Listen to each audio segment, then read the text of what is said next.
HTML 先天大道简介中应对照 http://www.cloudlibrary.com/category/category6/c633000 先天大道简介 Introduction to DL 中应对照先天大道简介一和为先天大道二道与我有什么关系？三求道是求什么？四求道对我有什么好处？五具备什么条件才可以求道？六求道对我的生活有什么影响？七道的宝贵有什么印证？一和为先天大道，先天大道又简称道。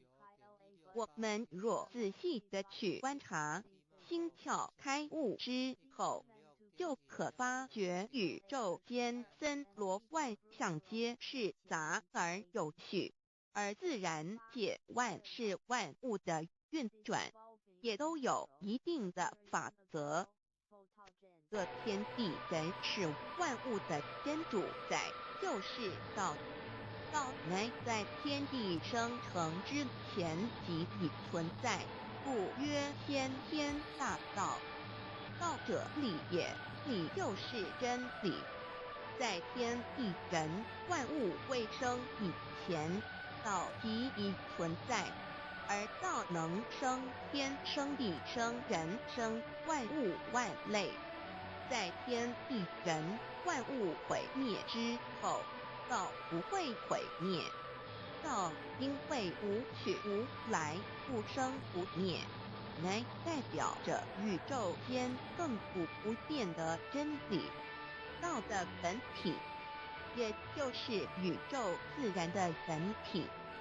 在混沌未探之初，宇宙间只是一团灵妙理，无天无地无人，也没有语言和文字，所以我们实无法以任何语言、文字或思虑来形容它。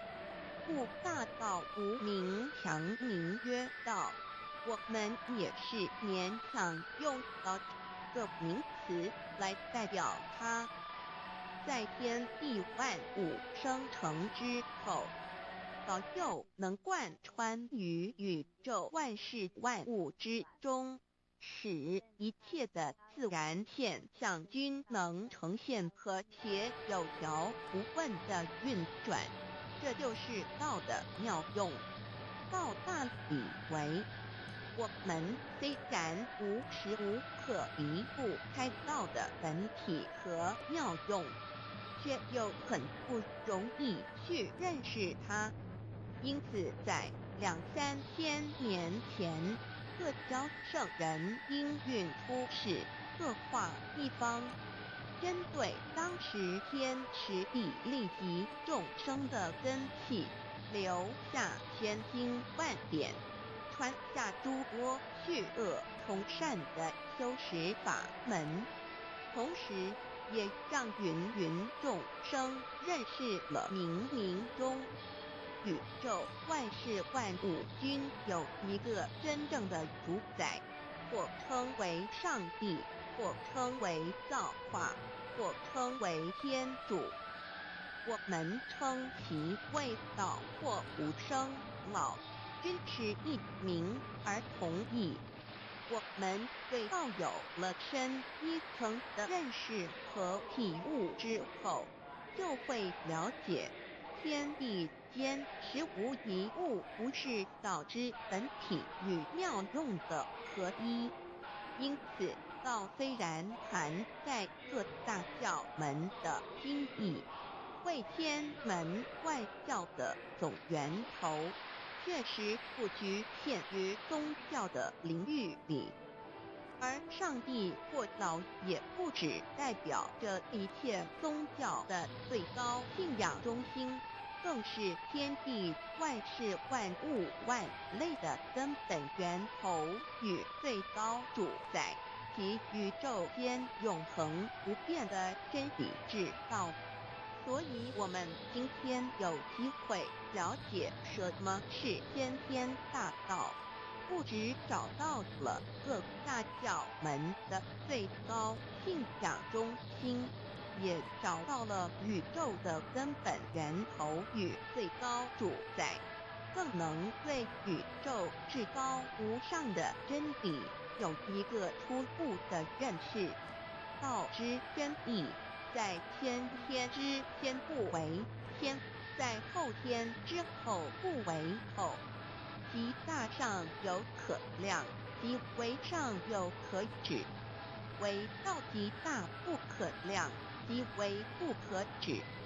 故所以大无不包，为无不入，无所不贯，无所不通，无所不彻，贯彻了天地人万物万类，贯彻了33天外，贯彻了千经万典，贯彻了千法万法，贯彻了千教万教，贯彻了千国万祖，贯彻了我之一身。此乃显天大道宝贵的真义，人人必须知真觉，亦即是人人与我与人人良心之情也。此乃万众一心，万国一家，世界大同，此先天大道之宝贵也。二，道与我有什么关系？道的宝贵在于它大而无所不包，细而无所不入。天地生成之后，道贯穿于天地万物万类，使得日月星辰之运转各有其时，四时之交替，万物之消长各有其序。而最宝贵的是，各天地万物的主宰，同时也是我们人一生之主宰，曰性理，使得我们不学而能看，能听，能吃，能动。因此，我们不只要探求天地间的治理，更要回头认识我们身上固有的真理。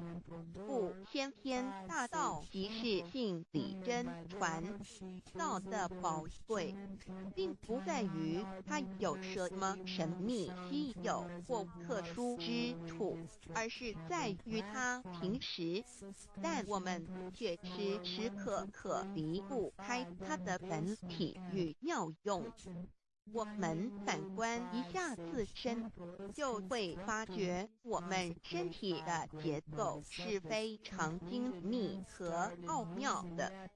我们轻轻地握一下手，就算是这么简单的一个动作，其中所牵涉到的所有关节物理作用、能量、化学反应、神经系统资料、讯息之传输及脑部分析、判断和命令之下达，以目前全世界的科技知识和文明水准，也无法一一表达出来。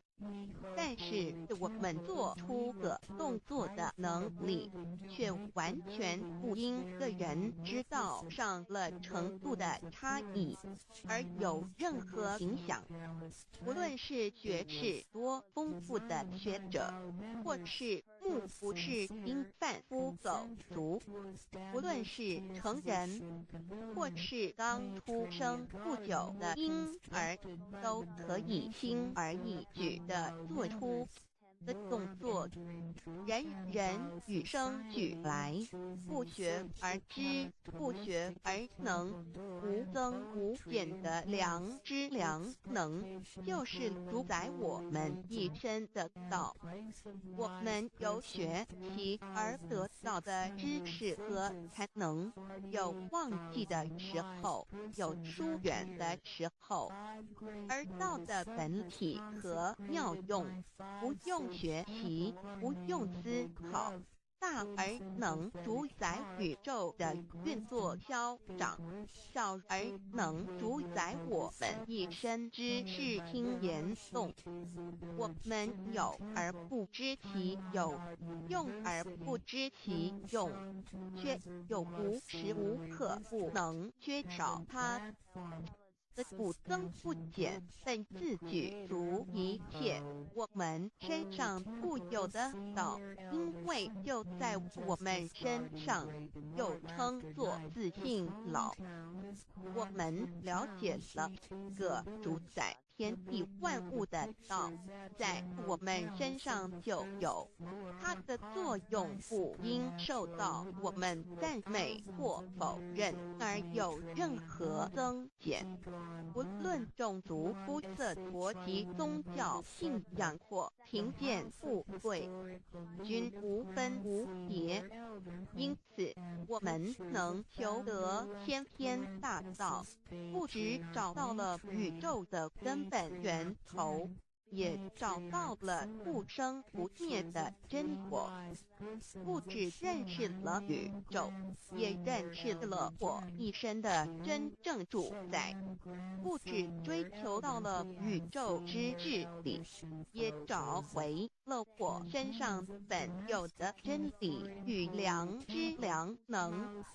先天大道的根源是在我身上，原来固有的是我由先天带来的良知良能，即是我的良心。我的良心即是天心，天心即是道心，此心无形无相，即是真空。真空之妙，空而不空，空中妙有。妙有者，生天生地生人生万物万类之大本也。妙用者，万灵真在也，主宰天地人万物万类之真主宰，亦即是主宰我之一身。故曰道在无身，一切万能；道离无身，此身在无一能。先天大道如此宝贵，乃人人必须追求之道也。三求道是求什么？静心观察我们所存在的这个宇宙，我们往往会赞造物主的神奇。自然界每一刻皆有无数的事物在同时运转，而其整体却又是那么协调。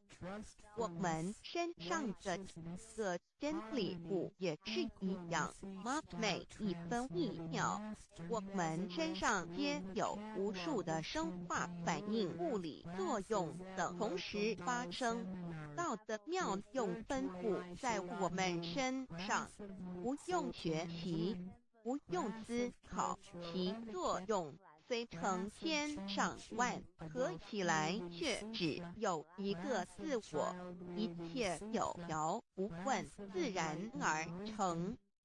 道在无声，运用自如，在眼能视，在耳能听，在口能言，在鼻能闻香臭，在身能运用行动做事。此即道在我身之妙用。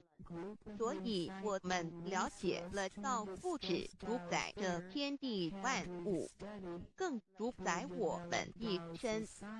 宇宙根本源头最高主宰于我一生主宰，并非二也。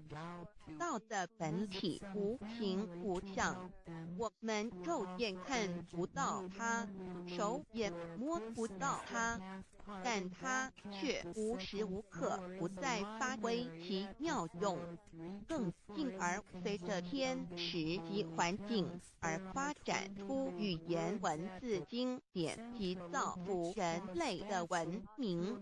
此即是我们良知良能之作用。一般人不了解道在于我们自身的本体和妙用，只模糊意识到它的存在，便以灵魂代表它，我们称其为自性老。因其没有生灭，也不会毁坏，我们也称其为真我。此真我乃是最富足、最圆满、最光明、最完美、永恒不朽的。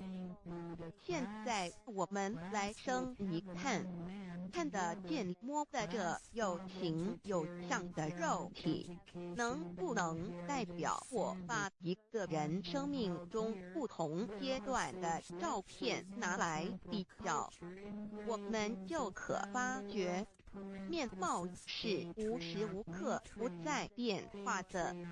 我们一般均习惯以相貌认人，但相貌却不是永恒的。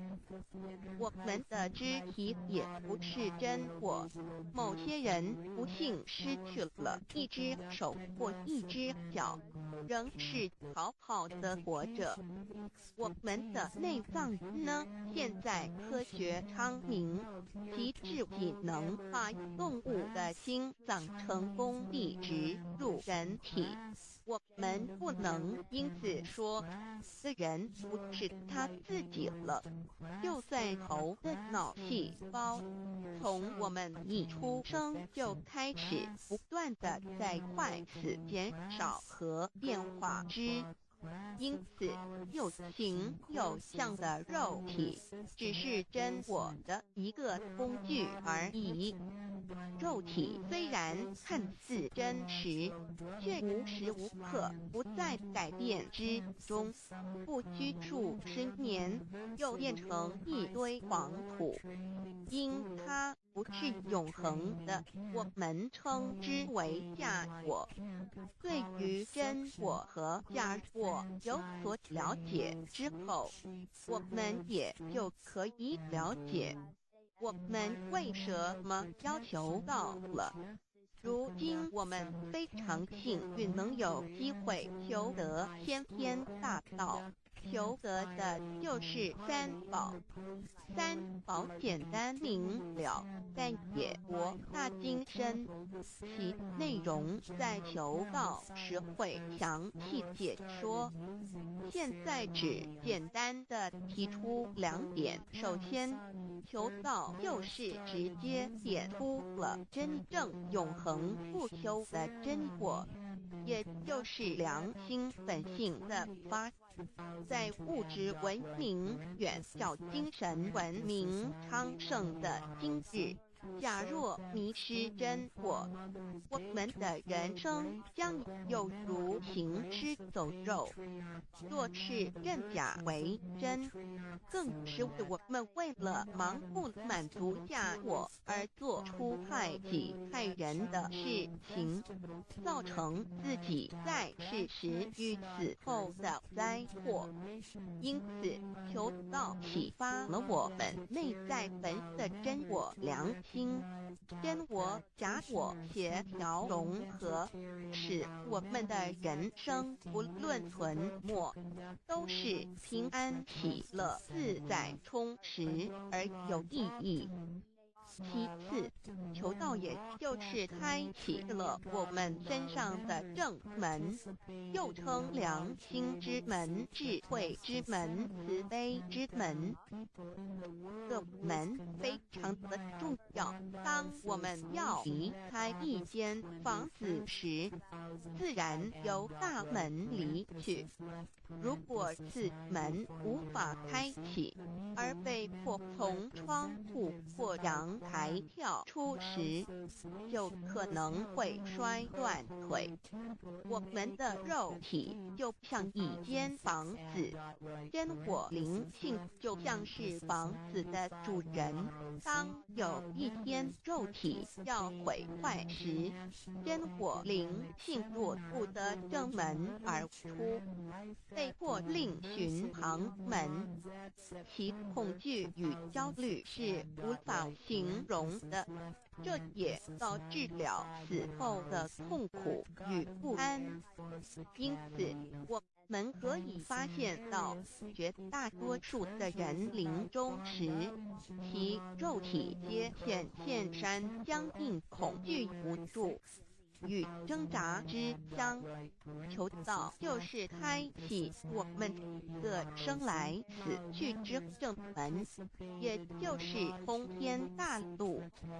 因此，我们今天很幸运能求道，求得三宝，打开灵性通天之正门，可以让我们找回真我，认识我自己身上的道，自然以良心作为待人物之准则，使人生更有意义，更进而解决生死大事，得到超生了死的保障。100年之后，回到我们的来故家乡。所以先天大道就是回天之道。先天大道之宝贵，即是千金万点不如一点。此点打开玄关正门、佛门、天堂大路，一步之超级的永生之道。此点宝贵，超佛越祖，超经越典，超越天地。得到这一点宝贵，它是诸经之师、诸法之王、诸佛之天地之，故曰超生了死级的永生，不毁不灭之先天大道也。此乃即是人原来固有的，必须返回天之道也。自求道对我有什么好处？我们今天很高兴能有这个机缘求道，能够开启良心之门、智慧之门、通天之正门，这是第一步。这宝贵的道还能带给我们终生受用不尽的福之益，离苦的乐。人生在世，遭受种种之苦恼，就其根源皆起因于迷失了真我。求道首先就是让我们认识人身上固有的道，找回我们本有至真至善至美具足圆满永恒不休的真我，在日常言行之中发挥真我，使我们一举一动皆能合于理，止于至善，自然不会受周遭的人事物所左右，我们的心也就不会患得患失。心为一身之主，我们既然在心境上有所提升，自然不会与邪恶之事相感应，则不相随心转，还可以改变命运，趋吉避凶，朝向光明，使我们得到真正的喜悦、逍遥自在。二落地难自有人类文明以来，道的真义便代代单传独授，其没落贯穿了早期的主要文明，如中国、印度等。奈何近百年来人类受物欲所逼，在空前繁荣的物质文明中逐渐迷昧了良心，甚至竟将制造威力极大的杀人武器。回顾数千年人类历史，在近代短数十年间，便发生了2次世界大战，无数挑战，伤亡无数。滥用科技文明，同时也损害了自然环境，造成大气臭氧层之破坏，全球性气候的改变，人心之变，干造了天灾人祸连连。人类已为自己酝酿了一个空前的浩劫，因此上帝洪恩慈悲，特将大道谱传于世，以挽救良善。求道以后，我们时刻存着道心，以良心待人处事。当遇有人力不可挽救的灾祸时，只要诚心使用三宝，必能灾必劫，逢凶化吉。此事验证甚多，不胜枚举。3超生了4人生，有如一段苦乐相参的旅程，遭受生存竞争、衰老、病痛、死亡等困苦，人皆难免。而人间种种欢乐，又往往是短暂易变的，尤其当旅程结束时，终就成空，归宿渺茫，更不禁令人吸足怅惘。是以智慧者有见于此，乃以超生了死，追求真实永恒的人生意义，为人生至高之目标，不待先修后的。因此，古人为求超生了死，尽毕生之力，苦修苦行，仍难以访得名师，达成心愿。如今大道谱传，先道后修，在求道过程中，天命名师一指，开启了我们通天正门，天赋予超生了死的保障。我们得道以后，认识了真我，以真我为主宰，远离邪心妄念，让我们的心念、言语、行为，无论待人处事，皆合于良知。100年之后，真我灵性自然返回故家乡，永享平安喜乐。4成圣成贤求道，也就是为我们种下一个成圣成贤的正因道种。只要我们以智慧慈悲心境灌溉它，它必必然萌芽开花结果。在此功利主义弥漫的黑暗时代，大道乃是光明的灯塔。求道修道，不仅让我们能够独善其身，更使我们有机会可以兼善天下。求道之后，只要我们时刻抱着道心良心，在日常生活中真诚实践道的精神，不计个人得失荣辱，努力使周围每一个人都可得享道的好处，让道的光明照亮每一个角落，尽其一生精进不懈，则在此即成就圣贤事业。归天之后，必赠圣贤果位无疑。先天大道的宝贵就是天道天命，天命就是三朝名师，名师一点玄关开，打开正门佛祖来。天堂飞在我身外，天上地下我都在。此乃先天大道的尊至贵至宝也。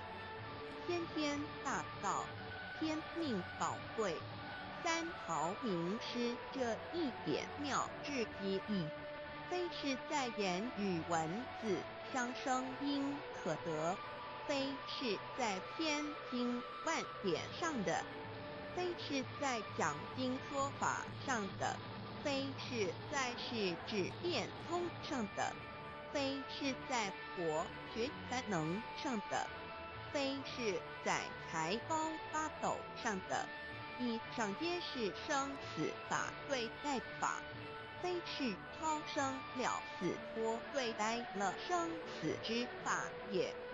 此次级的先天大道妙用妙能的宝贵，其妙极矣。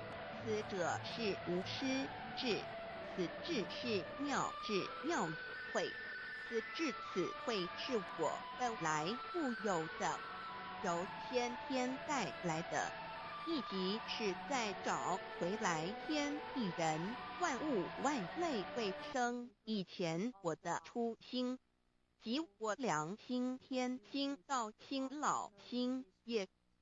先天大道之妙，此妙之贵，妙不容言，不学而知，不学而能，亦即是先天带来的先知先觉妙用妙能。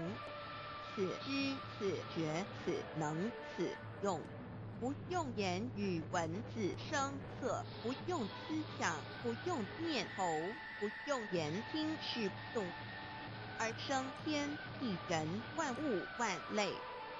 生天地人万物万类之后，这天地人万物万类，实可分妙，也离不开其妙用妙能，故曰万灵真主宰也。设若天离开先天大道之妙用妙能，则河汉星斗乱序，日月无光，亦不能轮转，则阴阳二气不能流通，万物万类世界的众生，人人皆不得其生存。设若大地离开先天大道之妙用妙能，则金木水火土不能相配，则天象丛生，山崩地裂，海水枯干，亦使万物万类世界的众生人人不能得其生存。设若人离开先天大道之妙用妙能，则寸步难行，眼不能看，耳不能听，口不能言，总之全身不能动作。100日之后，成了一堆臭土臭泥土。此乃先天大道妙用妙能的宝贵，妙至极矣。设若觉悟认识先天大道之妙用妙能的支持而实行，即是天人合以天人一体治理，绝言妙不容言，不是此后成佛，当铁即佛矣。故曰如来佛，如是佛也。此乃的先天大道修先天大道之好处。勿具备什么条件才可以求道？求道既然能够带给我们终生受用不尽的好处，我们今日能有机会求道，会不会显得太容易了？事实上，我们能得闻先天大道，首先要感谢上帝的恩慈，将自古不倾泻的大道互传于世，使我们有机会得此天之道。另一方面，我们本身也必须具备足够的条件，祖上有德，根基深厚，佛缘成熟，才能够顺利求道。此外，我们必须向宇宙至高无上的造物主上帝发一个良心愿。此愿可归纳为3个要点：一得道以后，愿以灵气并实现道的精神，也就是日常生活所思所言所行，皆愿以良心作为依归。二得道以后，愿以能力所余，助周围需要我们帮助的人，愿意多了解道的意义，并让更多的人蒙受天道的福祉。三得道以后，绝不将求得的三宝告知任何人。三宝必须在庄严的求道过程中，天命名师传授给我们才有真实意义。若由我们泄露给其他人，则不但毫无意义、毫无效果，我们自己也违反了天律。这良心愿合乎人本具天赋的良知良能，所以我们人人都能够做到。真诚实现良心愿，也必须滋润我们求道时种下的智慧、慈悲、清净之正因道种，使它顺利萌芽、开花结果，才不至居住这千载难逢的求道修道良辰。值得一提的是，我们能顺利求道，原因之一于是沾了祖德的光，是父上天开恩，只要我们修道有成，则我们的祖先也有机会可以求道，超生得救。我们的子孙亦的印地，对父母祖先尽大孝，这是最好的机会。只要具备以上条件，则无论任何国界、种族、宗教信仰的人，都可以求道。欲求得先天大道，脱出轮回之苦、地狱之灾，世间的穷通受忧、鳏寡孤独、生老病死苦，而返天堂永享天伦之乐者，必须我有得遇6万年良辰佳期的幸运。我本人心地善良，我有先天根基深厚，也就是我本人前世做的功德善事很多，此即天缘。我本人祖先有功德，做善事，此即祖上有德。我苜人遇到引导师度我得道，此佛缘已至。也就是前生我们一同做过功德善事，或一同有修过宗教，今生遇天道降世，一同得道修道，此乃佛缘已至。六求道对我的生活有什么影响？现今正值上天恩开，先天大道普传，拯救良善之时，故普传方式皆以方便善巧，与众生契机为原则。因此，求道不会对我们正常的生活造成任何负面影响。这与以往许多人苦修苦练，甚至出家的修行方式有很大差别。也正因为如此，先天大道能在日新月异的现代，适应社会的各个阶层，传布到世界的各个角落，使人人皆有共沾天恩的闻大道的机会。关于求道对生活有什么影响，我们就以下几点来看：一、与任何宗教没有冲突，道代表着天地万物及我们一生之最高主宰与真理。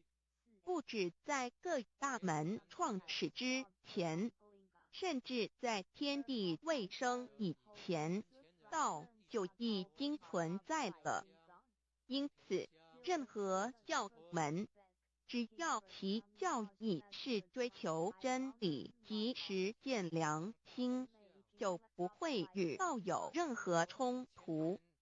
事实上，不止宗教，只要我们以探求真理的角度去观察，则自然界万事万物皆能与道吻合与印证。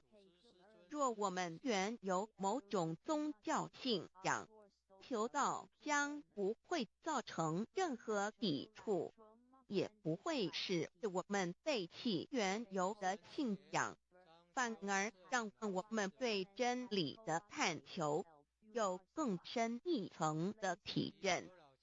二、以良心经为最高规戒每一个人生活环境中的文化习俗、时代背景、法律条文及价值观念都不完全相同，因此没有任何一个具体的规戒或条文能够适用于所有的人。所以求道后的规戒着重在我们每个人真我良心之实践，由真我良心主宰自己，而不是在经典之背诵上及律法之钻研上下功夫。三、不照良心愿行。有何后果很重要的一点，求道并非从外在加给我们良心与真理，而是借着开启我们智慧慈悲之门，找回我们身上固有的真理，让天理良心自然流露。因此求道后，所有真修实行之人皆是自动自发的。是不，求道后，若我们不照良心愿而行，并非将出现任何外力来强制我们遵行此愿，而是将受到自己良心的谴责，由真我良心督促自己，而自然改过向善。四、圣凡间修真我之实践，并不局限于教堂或寺庙之中。因此，现今大道普传，并不要我们家舍业到深山古寺之中修炼，而是在不影响家庭、工作、学业之正常情况下圣凡兼修。在日常生活中，时时刻刻一言一行，皆能以天理良心为依归，就是真我之实践。务有提升自己而兼善天下，求道后会使我们生活更充实，心灵更和谐。而更重要的是，我们每一个人尽一己之力，且自身之提升，影响周遭之人事物，继而汇成一股力量。在这举世天理良心日趋沦丧之潮流中，匡正人心，力挽狂澜。如此必能早日实现先天大道普传之宗旨，即弥勒佛的原慈大愿，化污浊的人间为人间净土，化纷乱的世界为世间天国。七道的宝贵有什么印证道是宇宙的至高真理？它的作用贯穿了天地万物万类，更是我们一生之最高主宰。真正了解了这一点，我们就会体认到，道是随时随处可以被印证的。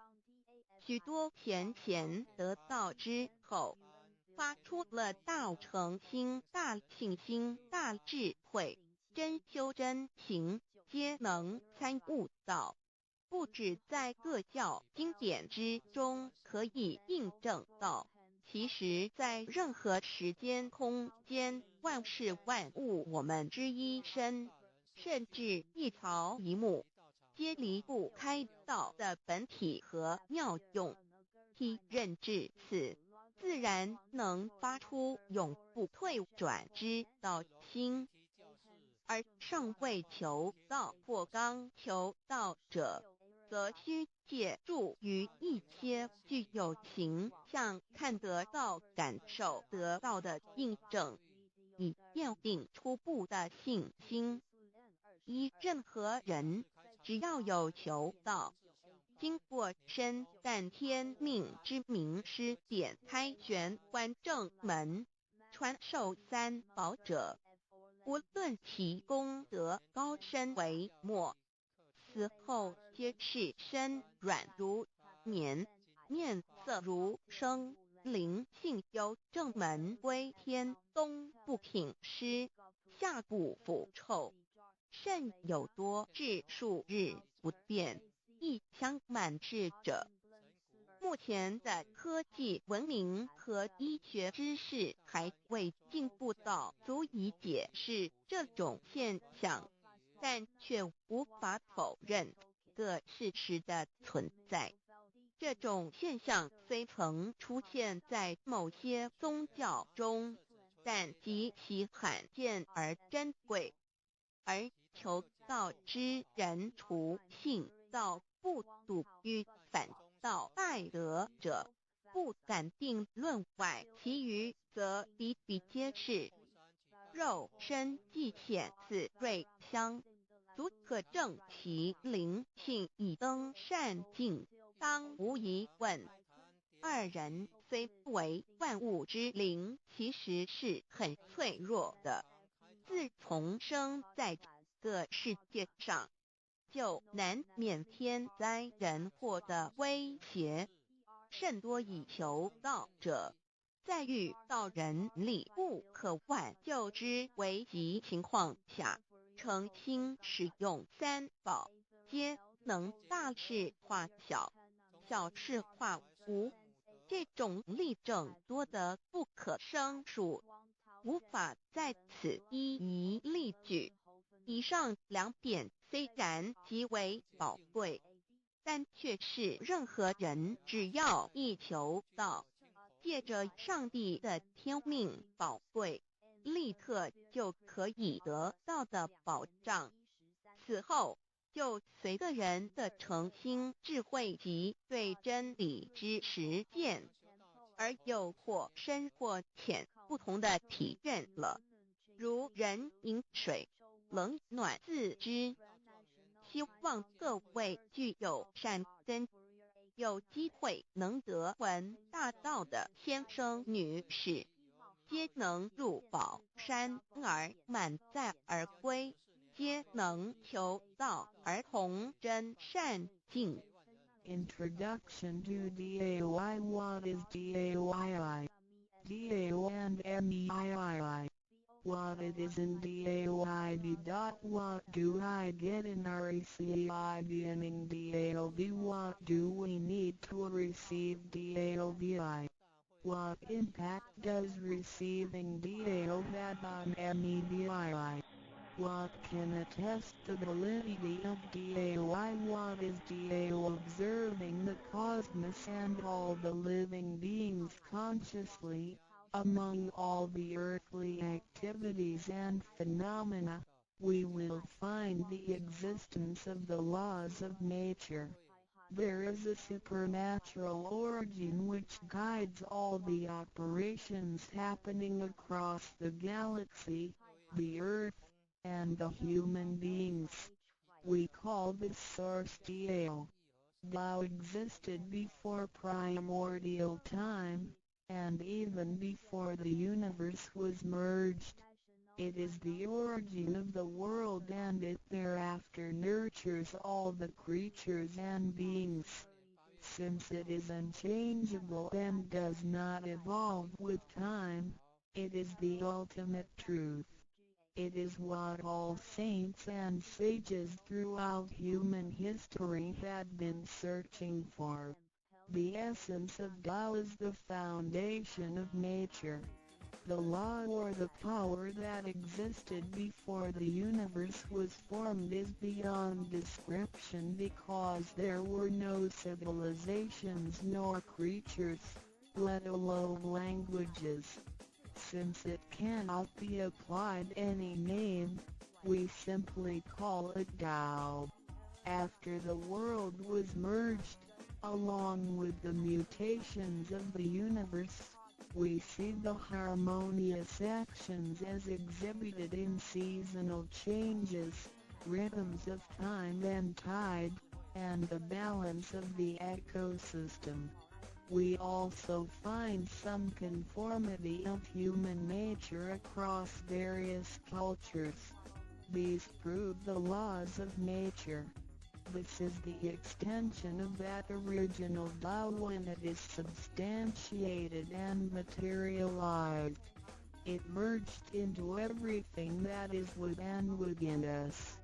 Now that we know Tao is present universally and yet difficult to be recognized, there had been prophets and preachers trying to make us know and understand the origin and the truth of life through various teachings and literature since the beginning of civilization. They were scattered around the world throughout history. As a result, great commandments were taught to disciples and goodness and badness were differentiated. These teachings varied, based on differences in culture, background, timing and the level of each individual's comprehension.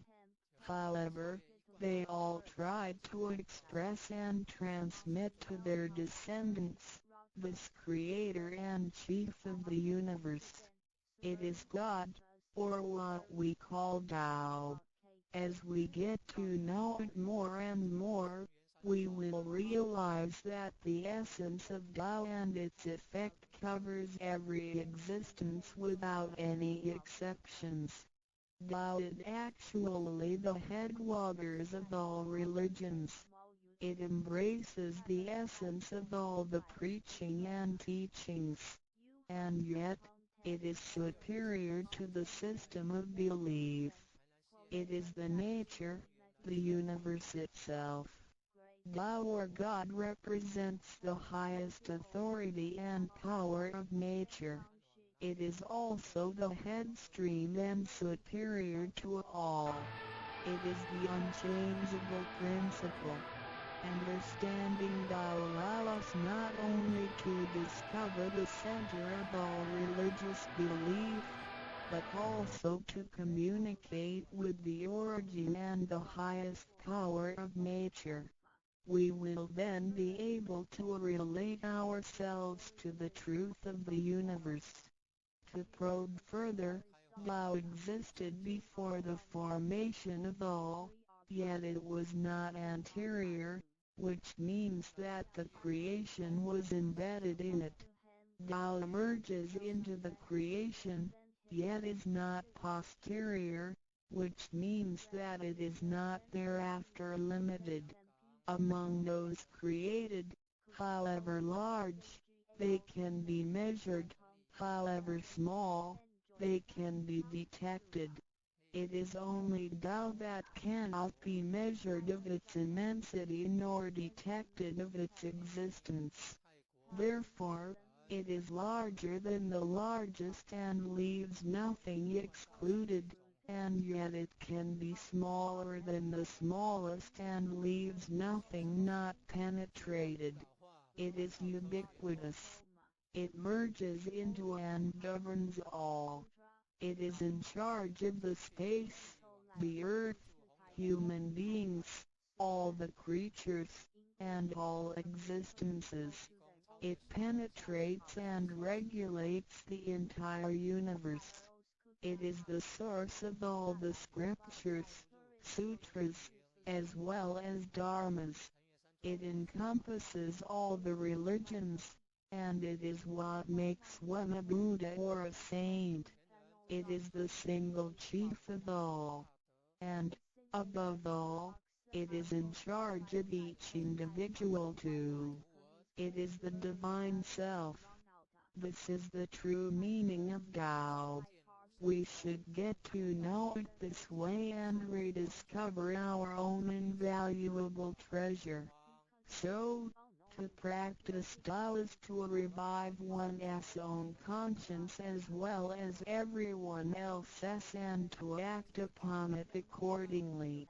Then, all people can be of one spirit, all nations can be in peace like a family, and the great harmony will come true.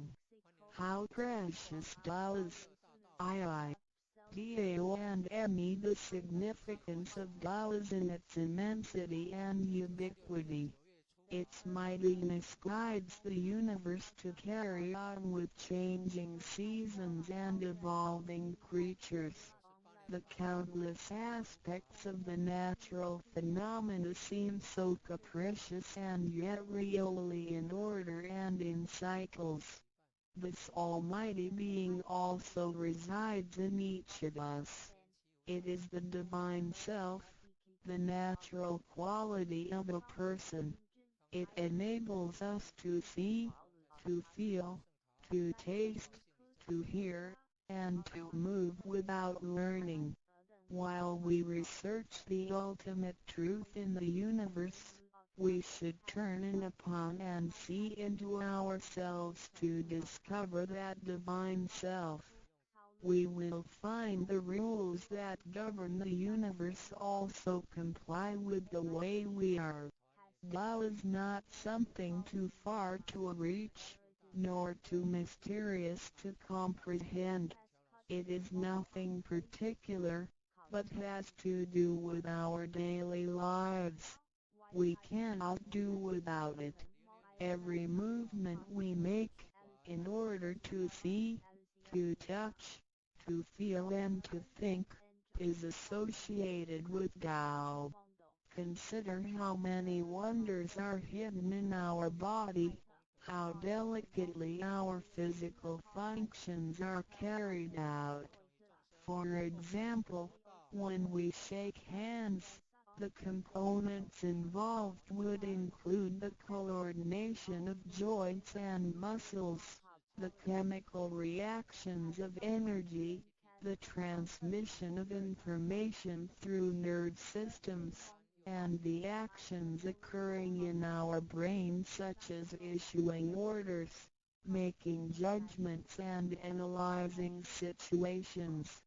Even with the most advanced technology and the highest level of knowledge we have developed today, we cannot completely reconstruct such a function. Yet the ability to perform such a simple movement is there for all individuals, regardless of the level of a person's knowledge and his/her being a grown-up or a baby, a scholar or an illiterate. These are the kind of abilities we come equipped with naturally, without learning and being taught. It sits within us and is in charge of all. It is Tao, never diminishes nor inflates. Worldly knowledge acquired through learning can be forgotten. A gymnast can abandon his/her techniques and a musician can lose his/her skills without practicing. The essence of Tao and its extension are always in charge of the macro-universe, the nature, and the micro-universe, the human being as self. We are associated with it unconsciously since the first day. Because it encompasses the whole nature within us, we also call it native self. Tao is within and surrounding us. It needs not be worshipped nor debated over, because its existence is unconditional, regardless of race, color, nationality, religion or status. It is impartial and stays constant. In receiving Tao, we not only find the origin of the universe, but also the divine self. We get to know the highest power in the universe as well as the genuine nature in charge of self. We discover the ultimate truth of the cosmos as well as the integrity of ourselves. Recognizing that the laws which govern the universe also govern us makes us be able to return to our true nature. To probe further, the most essential concept in Tao is that we all possess it intrinsically. It is the wisdom and ability we were born with without learning or practicing. It is one's conscience, which is like the Spirit of God, the divine and immortal nature. It is invisible and intangible. For this reason, we call it genuine emptiness, which means that to be really empty, it goes beyond emptiness and can therefore have marvelous existence in it. Marvelous existence is the foundation for the sky, the earth, human beings, all the creatures, and all existences. With omnipotence, Tao is called Great Lord of all beings. This almighty being is not only in charge of the entire universe, but also in charge of oneself. So the proverb is, Tao is within self, which is the drive of all one's abilities. A physical body without Tao is useless. This is the treasure that we should all realize and fully explore. What it is in detail when we look around the world, we admire the miracles and wonders of nature. Countless things change and move simultaneously every second, and yet in order and in harmony. So do our bodies. Countless biochemical reactions and physical functions occur concurrently within our bodies. Without learning and thinking that comes subjectively, the cause thousands of activities that happen within us are the extension and action of Tao. And altogether, it is one single self. It functions naturally and automatically without the need for our intents to be involved. This is the effect of Tao within us.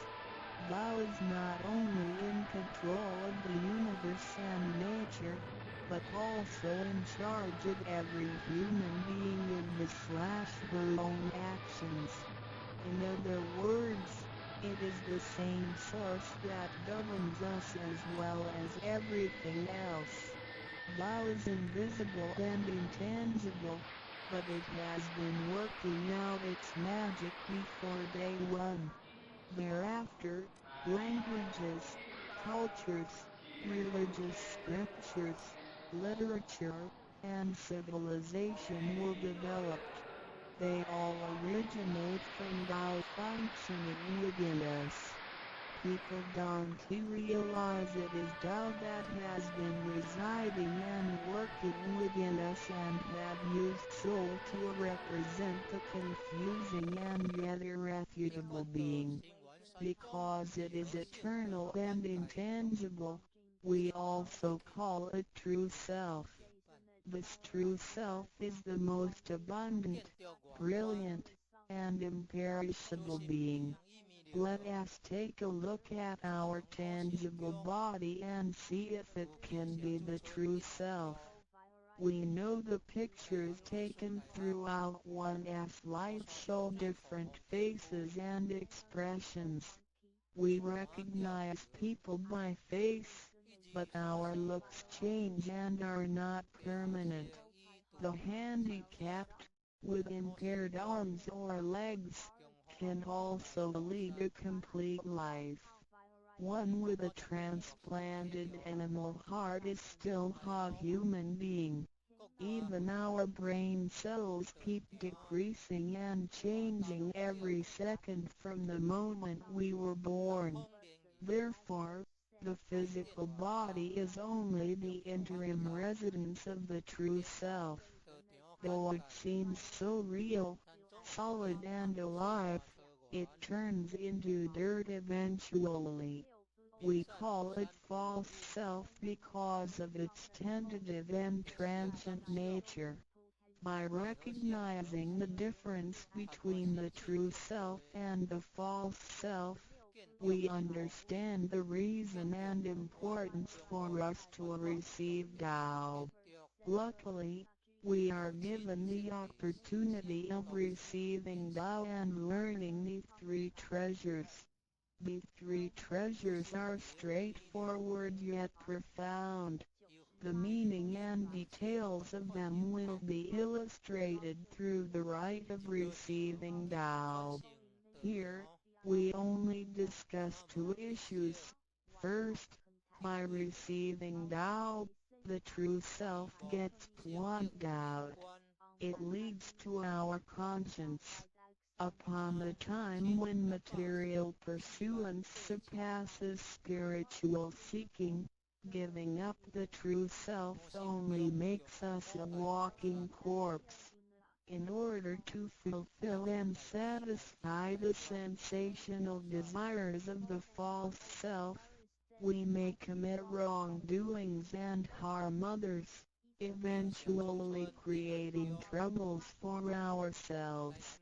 Our inner conscience is identified and enlightened by receiving Tao. Thus, the body gets to work with the spirit in a mutually beneficial and harmonious way, making our lives joyful and meaningful. Second, by receiving Tao, the front door or main gate of our bodies gets opened. It leads us to conscience, mercy and wisdom.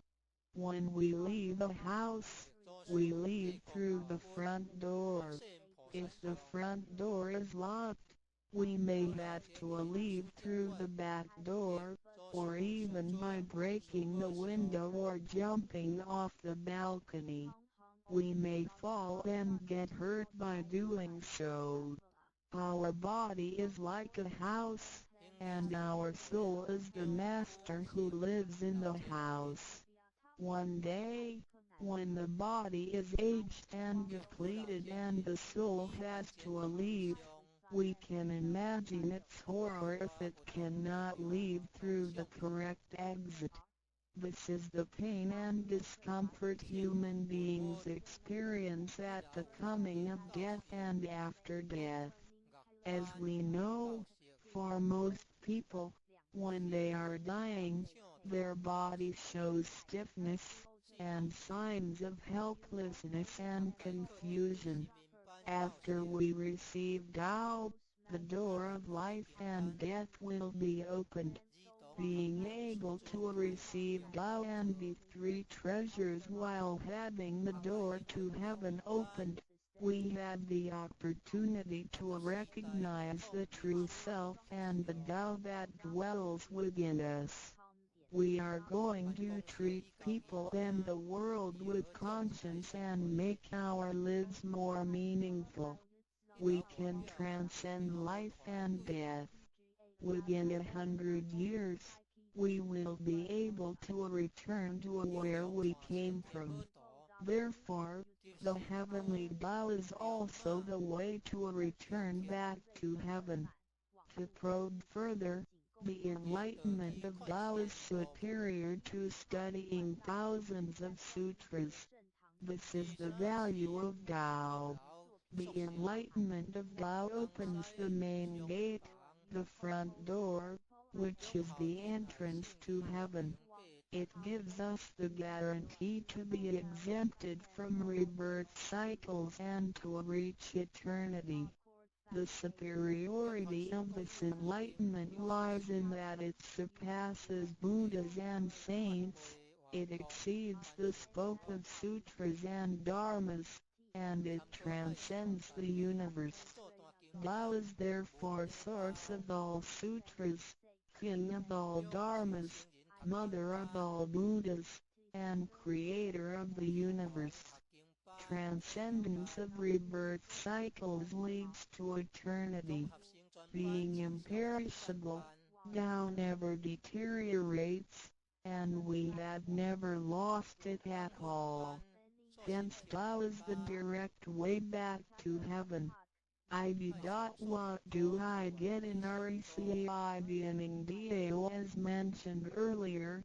By receiving Tao, we act upon our conscience, gain more wisdom, and find the door to heaven. In addition to these basics, we also benefit from the following for our lifetime. Being away from sufferings and closer to happiness. The troubles and worries we face in our daily lives mostly result from our disregard of the true self. Receiving Tao helps us to recognize the Tao that has been dwelling in us and to restore the beauty of the true self, so that our behavior and mind is free from being controlled by the earthly pleasures and being swayed by the losses and gains of the material world. Since our minds are cultivated spiritually, devils would not approach and get close to us. Thus, our fortune can be altered from bad to bright, and we can obtain real joy. Being away from disaster and calamities. Tao has been passed on through generations to one single master since the beginning of human history. The thread of its passage weaves through ancient civilizations, including China and India. However, in recent centuries, human beings had been trapped by materialism and a weaker sense of right and wrong. Wars prompted the development of powerful lethal weapons. In reviewing the thousands of years of human history, we realize In just less than 100 years, there had been two major world wars, which caused numerous killings and tragedies. The abuse of science and technology has also destroyed the ecology, causing damage to the ozonosphere and the unbalance of the climate. The corruption of human beings' minds has called the natural disasters to come. The human had created calamity. God, with His mercy, makes Tao available to everybody in order to save good people. After we receive Tao, with the true meaning of Tao in mind, we will be conscientious. We can use the three treasures whenever something dangerous and uncontrollable happens to us. We will be able to get away from bad encounters. This is a confessed fact. See, transcending life and death. Life is a mixture of happiness and bitterness. Throughout the journey of life, we experience birth, growth, aging, illness, and death. Joys are momentary and wealth is here today and gone tomorrow. Rather than seeking the pleasure of material life, the wise make full use of their lifetime searching the true meaning of life and eternity. In old times, Tao could only be received after harsh self-cultivation. Among the hermits looking for the master in order to receive Tao, only very few could obtain it. Whereas in this century, Tao is allowed to be spread and transmitted through the authorized masters to the truth seekers. The master points out the main gate of life and death, assuring the completeness of our true self. With the true self as our guide, which keeps us away from evil and greed, it helps us think, speak, and act in accordance with our conscience and intuition. Death then becomes the return of our soul to the eternal and peaceful home where we came from. Thus, we will have lasting joy. The achieving sacred beings, the enlightenment of Tao, which reveals the true self, is like the planting of the seed of righteousness and integrity. Through self-cultivation and self-improvement, the nurturing of wisdom, kindness, and purity, it will blossom and produce the fruit of sacred mind and eternal life. In time of overwhelming utilitarianism, Tao is the lighthouse to the truth. Receiving Tao, and then cultivating ourselves, not only improves our own lives, but also gives us the opportunity to better the world. After we receive Tao, we act upon our conscience and care for people around us. We cherish Tao and disregard personal disadvantages. Then we make an effort to spread the message of Tao to the world, in order for everyone to benefit from it. We are devoting ourselves to the work of God, and certainly will achieve spiritual perfection in both this world and the world after life. To probe further, the supremacy of Tao is based on the heavenly decree of God, by which Grand Masters can perform the passage of Tao. The enlightenment of Tao from Grand Masters directly opens the main gate of our bodies, which revives our divine nature. It reveals that heaven is not beyond oneself. Instead, One's true self merges into the entire universe. This is the supremacy of Tao. 1. With the heavenly decree, the enlightenment of Tao is extremely profound and marvelous. It cannot be completely expressed by any words of languages. It is not recorded on any scriptures or sutras.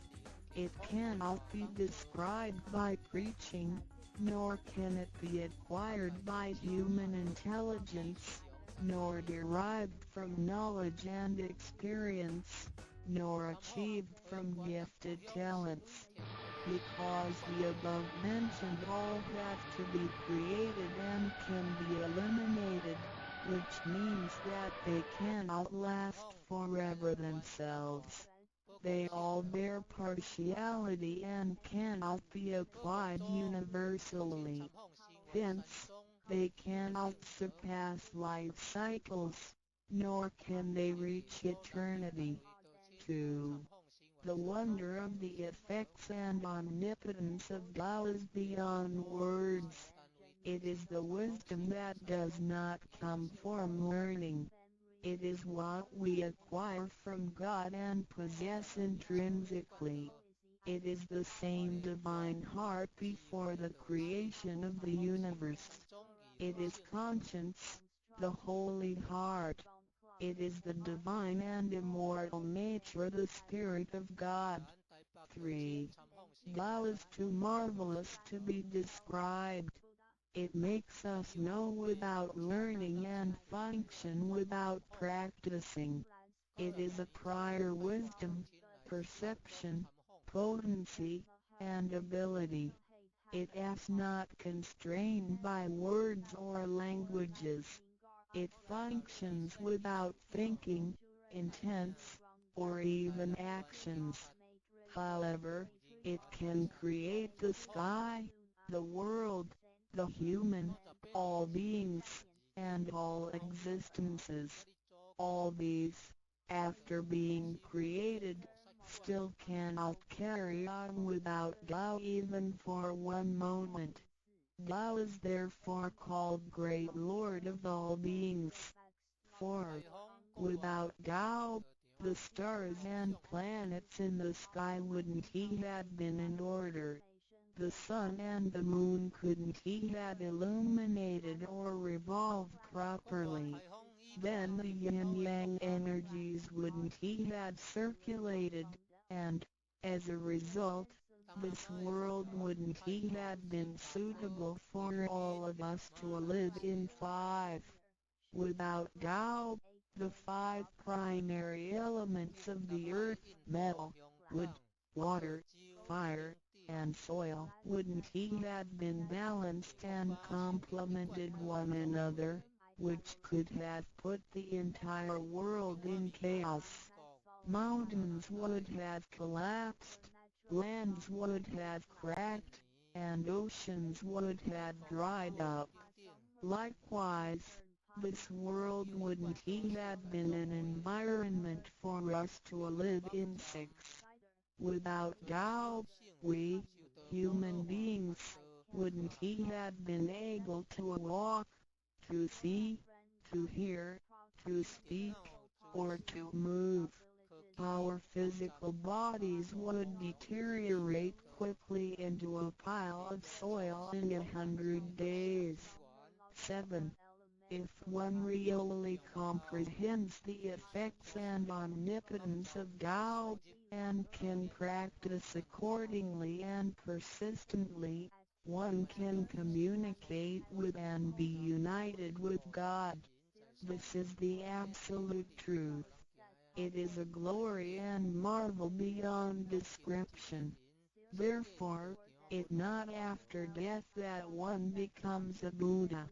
It is when one is still alive that one achieves being a Buddha. And to be a Buddha is to revive and hold on to one's divine and original nature. This is what we benefit from attaining and practicing Tao. What do we need to receive Tao? We had discussed the many benefits we obtain after receiving Tao.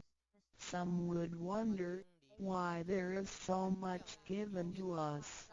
Of course, we should realize it comes from God's grace toward human beings. This allows Tao to be spread around the world, especially at the approaching of the worldwide calamity. People with merit and conscientious mind will have the opportunity of learning about Tao and the way back to heaven.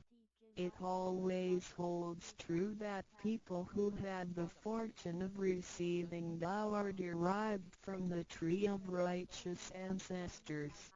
In addition, during the passage of Tao, it is required that we make promises to God that, after we receive Tao, we will keep in mind the true meaning of Tao and put it into action in our daily life.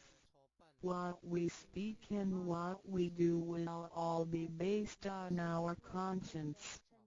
After we receive Tao, we offer help to those in need of it, and do our best to indicate Tao to more people so that they can all benefit from the grace of God. After we attain these three treasures, we promise not to tell them to any other person.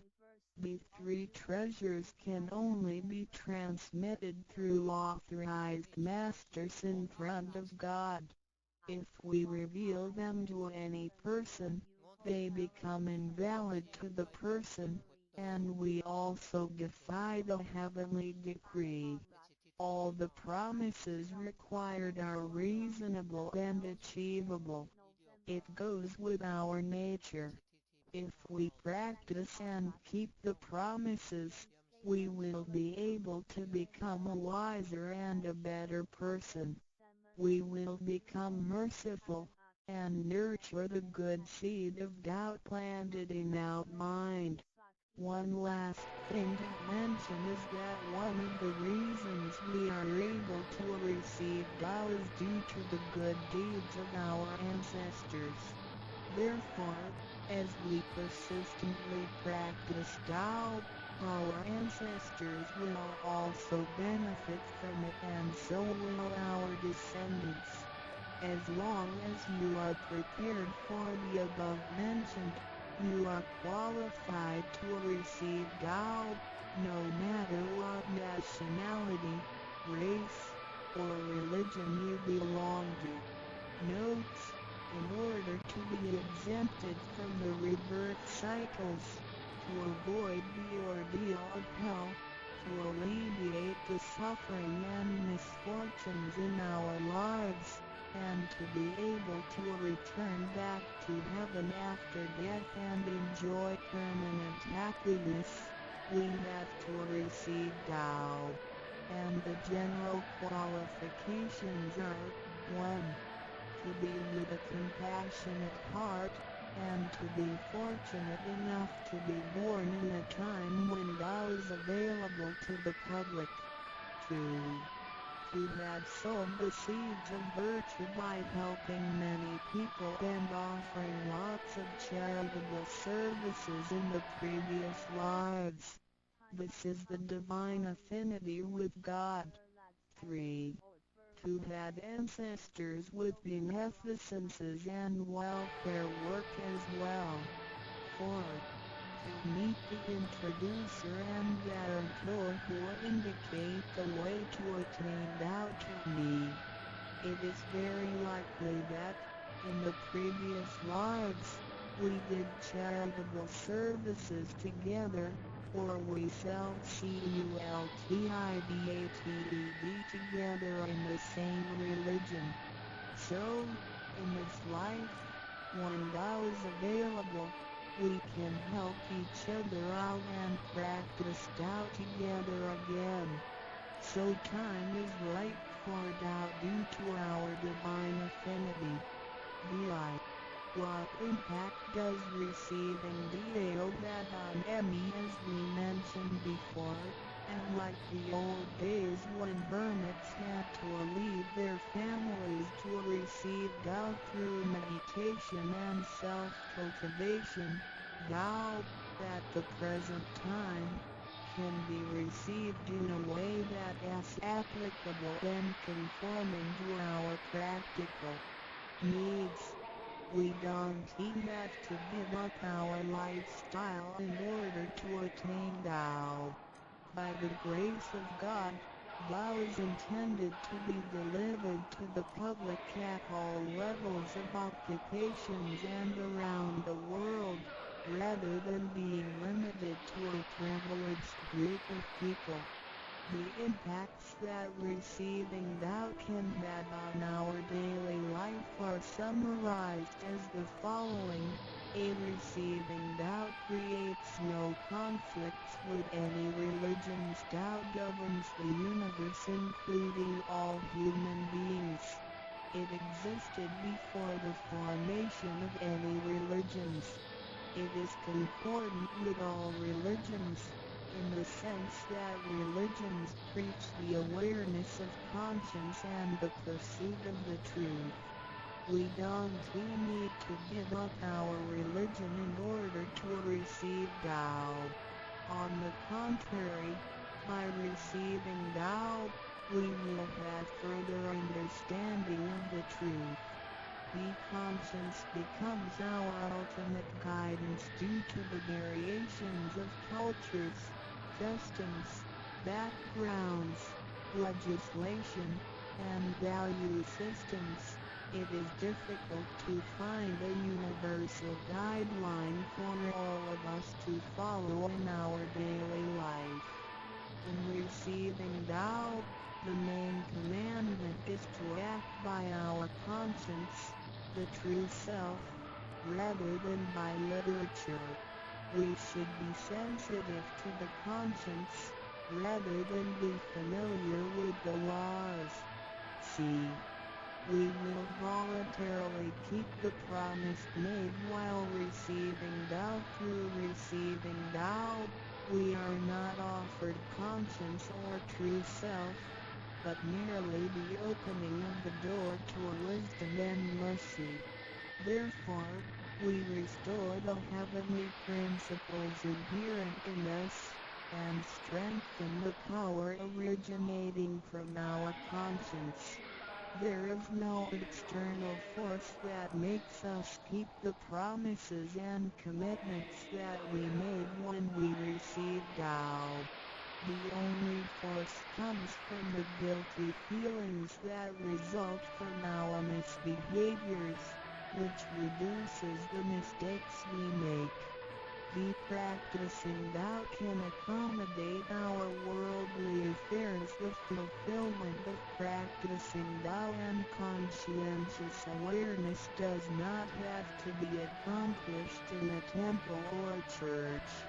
It is not required to abandon worldly belongings or relationships in order to attain the ultimate truth. Each individual can still have his/her family, career, and schooling at the same time. As long as we keep in mind the basic guideline, we should have our practicing Tao and getting closer to our divine self.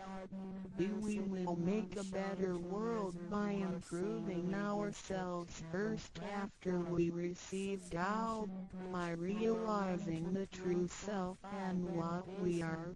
The feeling of joy comes to us. The improvements on the quality of our spiritual life will affect people surrounding us. By interacting and working together in Tao, we will make the world better with lower crime rate and less pollution.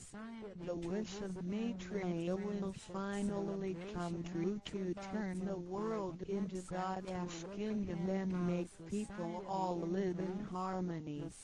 VI. What can attest the validity of Dao Tao? due to its completeness and generality, regulates the totality of all beings. Many people, after receiving Tao, with their wisdom, faith, and devotion, realize that Tao is the fundamental principle that governs all things. They comprehend the truth of the universe not only through literature, but also through daily living and nature.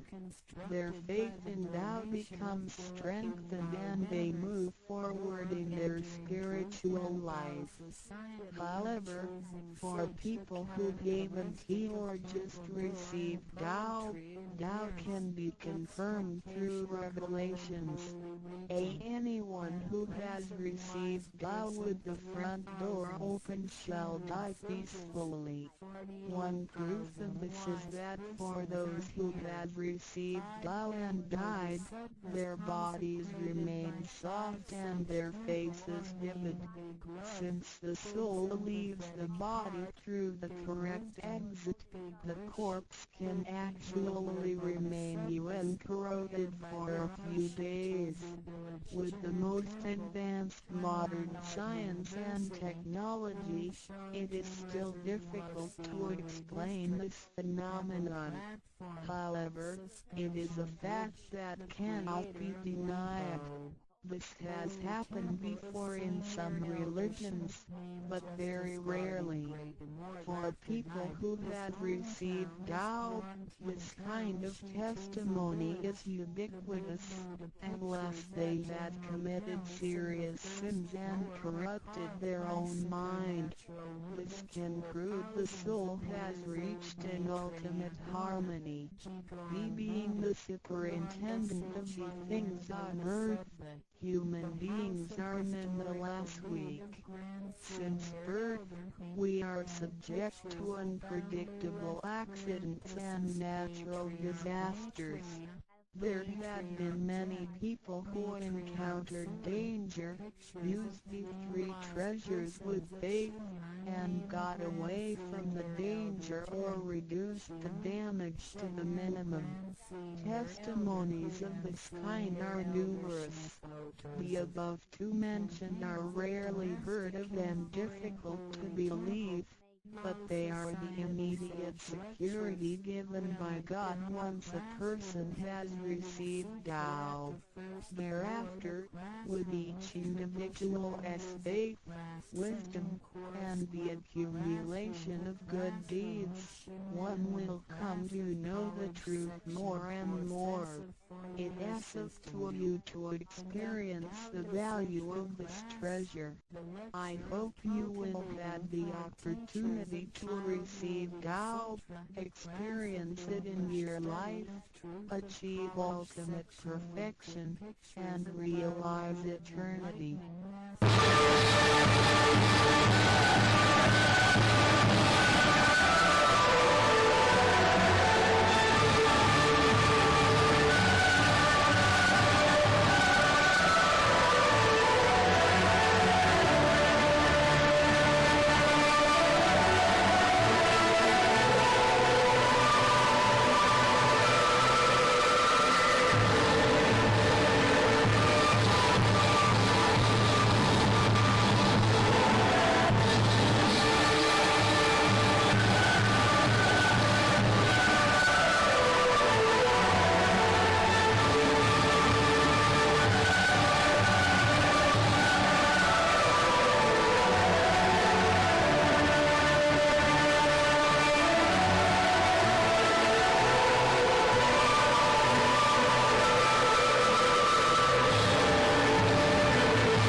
three treasures for new Tao receivers.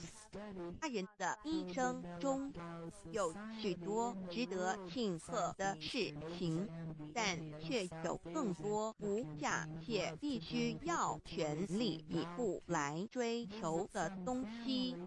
There are many things in life worth celebrating. However, there are even more priceless things worth pursuing with all our efforts. 2500多年前，当释迦牟尼佛仍是王子时，亲眼目睹了人世间之生老病死。他告诉自己，一定要找到一条永恒之路。于是他放弃了王位及荣华富贵，四处去找寻名师及永久解脱的法门。后来，燃灯古佛为他受记，最后他修成了正果，也留下了许多的经典，引导众生开悟正果。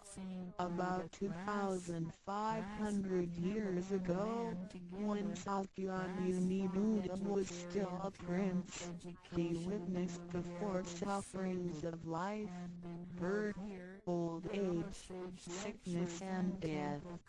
He told himself, "I've got to find the way that leads to eternity." Thus, he gave up his throne and fortune in search for an enlightening master and a way to eternal liberation. Later, he was initiated by Gautamara Buddha and eventually reached Buddhahood. Sakyamuni Buddha's teachings were collected by his disciples as sutras. The large collection of sutras has continued to guide sentient beings even till this day. 在一般人的思维里，极有价值、罕有又很不容易得到的东西，而且是人类所一直在追求的，我们才会称之为宝。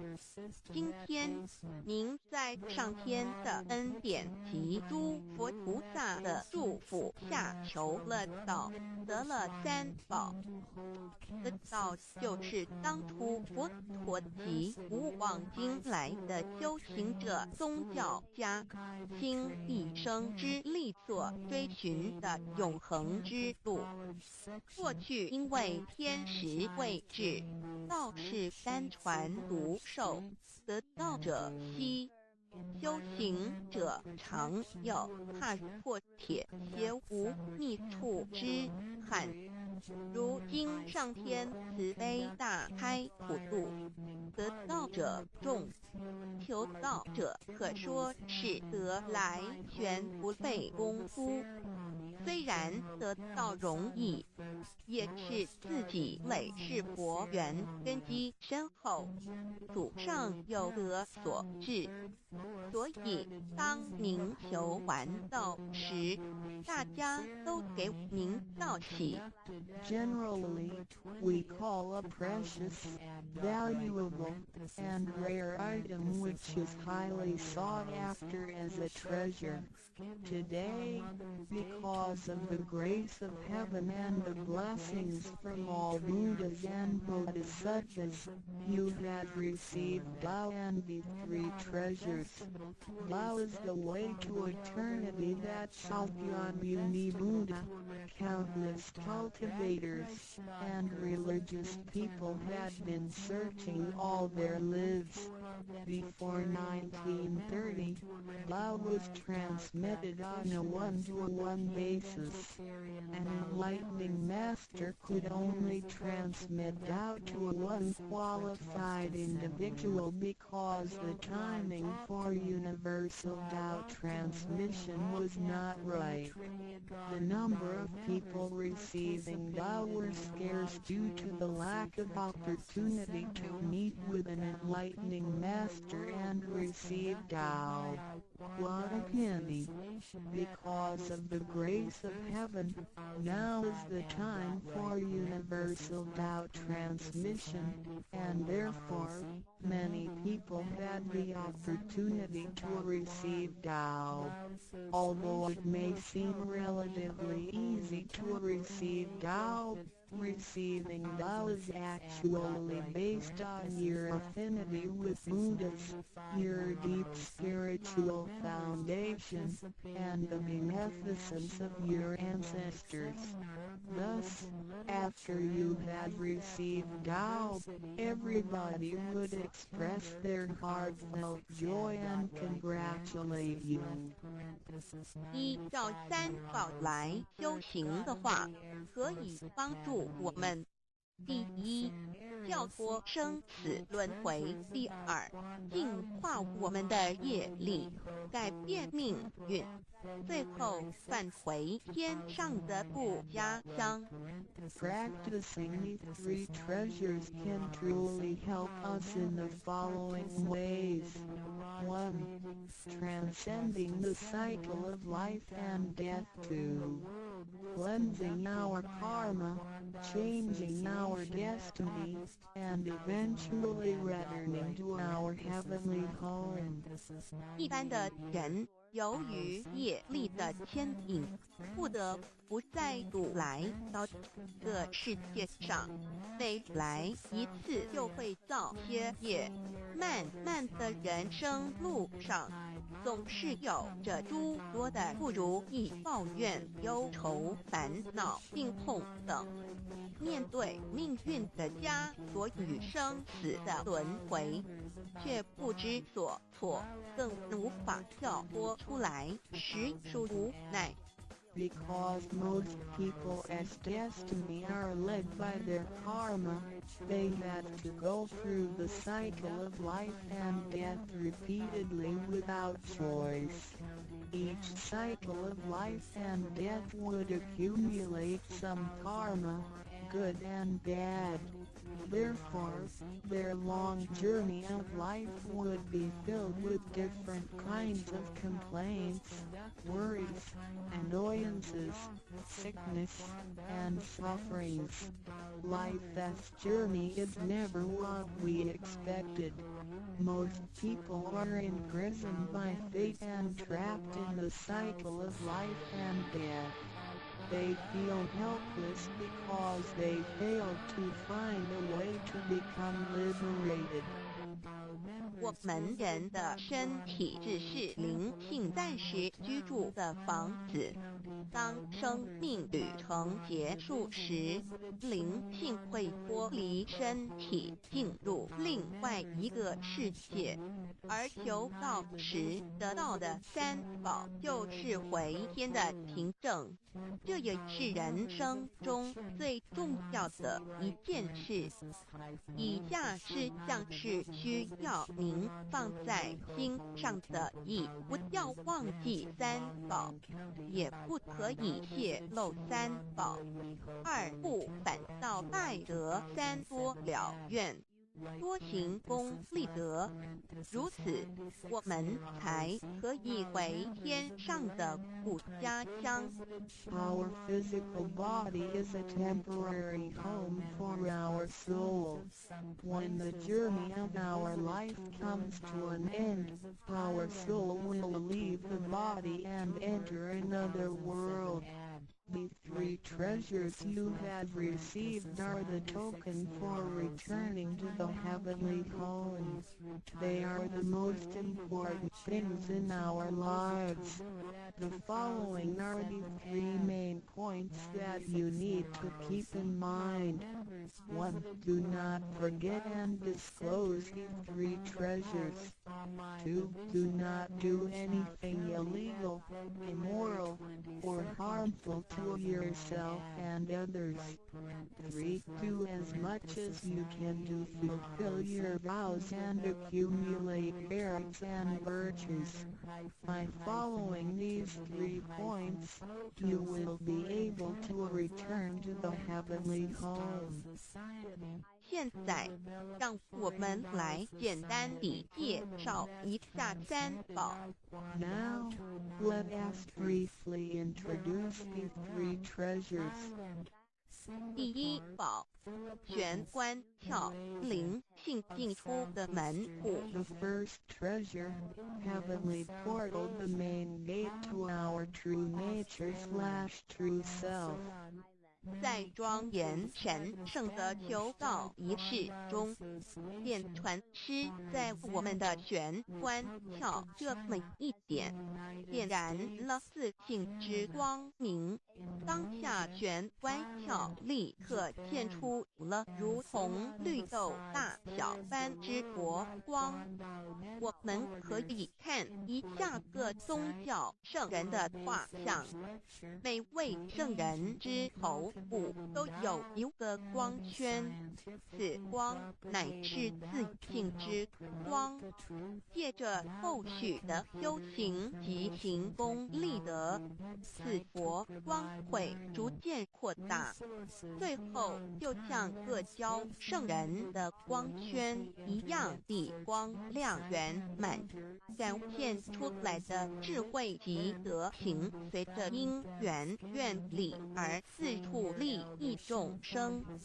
During the solemn and holy Tao receiving ceremony, Tao transmitting Master wants that our heavenly portal to illuminate the light of our true nature. A small halo will radiate from the heavenly portal immediately afterwards. If we look at the portraits of the saints from different religions, we will see that they all had one thing in common, which is the halo behind each saint's head. The halo is the light emitted from the true nature. The halo will expand in accordance with our cultivation and accumulation of merits and virtues. Eventually, our halos can be as round and bright as the halos of the saints. Then, the wisdom and virtue we exhibit will accompany our vows and affinities to benefit all mankind. 玄关是一个正门，也是修心的下手处。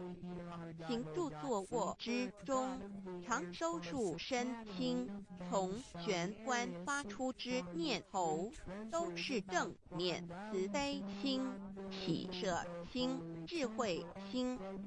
心提心念在玄关，再用玄关去听、去看、去应对一切事物，便能与佛菩萨以心印心。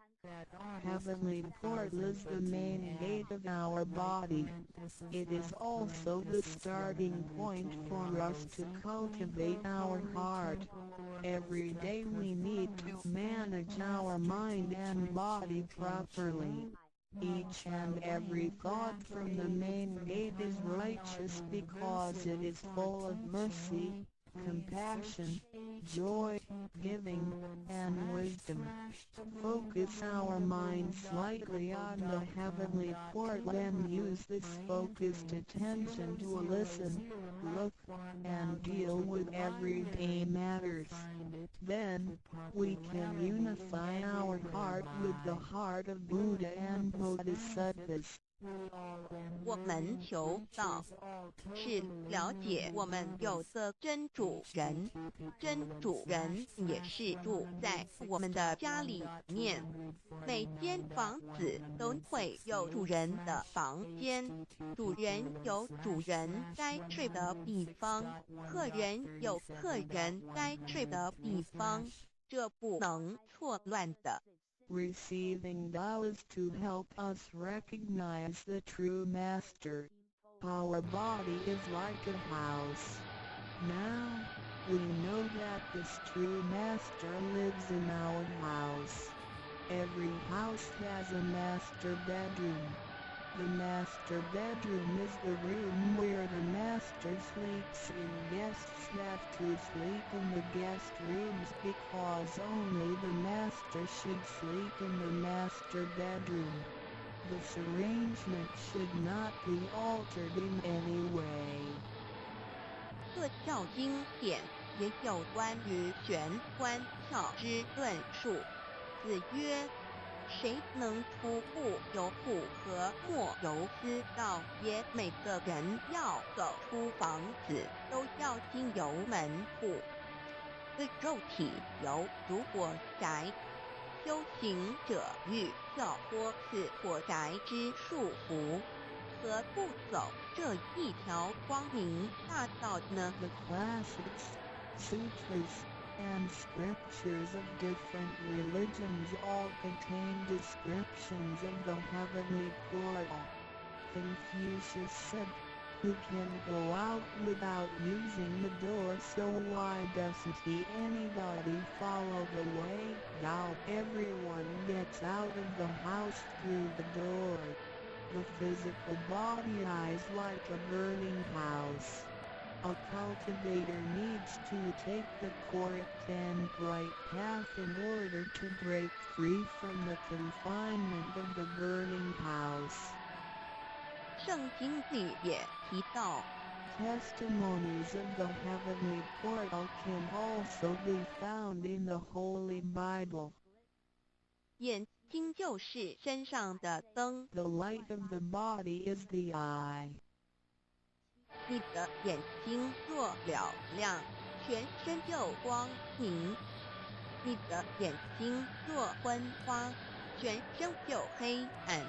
你里头的光若黑暗了，那黑暗是何等大呢？ The lamp of the body is the eye. If therefore thine eye be single, thy whole body shall be full of light. 马太福音 Matthew 6:22 But if thine eye be evil, thy whole body shall be full of darkness. If therefore the light that is in thee be darkness, how great is the darkness? 马太福音 Matthew 6:23 The lamp of thy body is thine eye. When thine eye is single, thy whole body also is full of light. But when it is evil, thy body also is full of darkness. 路加福音 Luke 11:34你只有一只眼进入永生，强如有2只眼被丢在地狱的火里边。 It is good for thee to enter into life with one eye, rather than having 2 eyes to be cast into the hell of fire. 马太福音 Matthew 18:9试问，是用左眼还是右眼上天堂进入永生呢？肉眼早晚会毁坏的，如何使人上天堂呢？ After reading the above verses, some questions may arise. For example, should we enter heaven and attain eternal life through the left eye or right eye, since the eyes of this physical body will deteriorate one day? How can they help us return to heaven? 玄关窍语被点开后，好好地修持，久而久之，身体内外真的会光明，连毛细孔都会发出光来。尤其是真修时练得到清浅显，只是我们的肉眼看不到而已。Once the heavenly portal is opened, if we cultivate Tao sincerely for some period of time, then both our internal and external body parts including our pores will be luminous. This is true for Tao members who have cultivated sincerely and truthfully. However, the light or halo emitted from the body cannot be seen with the naked eye. 佛经也提及，无有正法眼藏，涅盘妙心，不立文字，教外别传解释问。佛陀所言之正法是藏在若眼或有眼呢，或是第三之真理？研究过道的人就很清楚答案了。In the Buddhist Sutra, Shakyamuni Buddha also said, "There is the true Dharma in my eye. There is no form. There is no word for it." So where is the true Dharma hidden? Is it hidden inside the left eye or right eye, or is this Dharma hidden inside the third eye, the eye of the truth? The answer is very clear for any Tao receiver. 儒家所说的君子圣其儒也，指的也是我们的自性佛性，是独一无二的，来自上天，要善加戒圣保护，或让它受到污染。慎独的功夫，简单的说，就是存好心，说好话，做好事，一提诸恶莫作，众善奉行，精进永恒地向导前进。In the Confucian classics, a noble person needs to be cautious with the One. The One is referring to our true nature or true self, which is unique and came from heaven. We need to be cautious by protecting it from pollution. In other words, we need to keep a good heart, say good words, and do good things. We need to do all good deeds continuously with all our efforts. 一个人若平日能够时常守权，祥和之气自然会引发善因缘的发生。佛像尚未开光，佛没有被请入，害它是没用的，那一尊佛不会接手。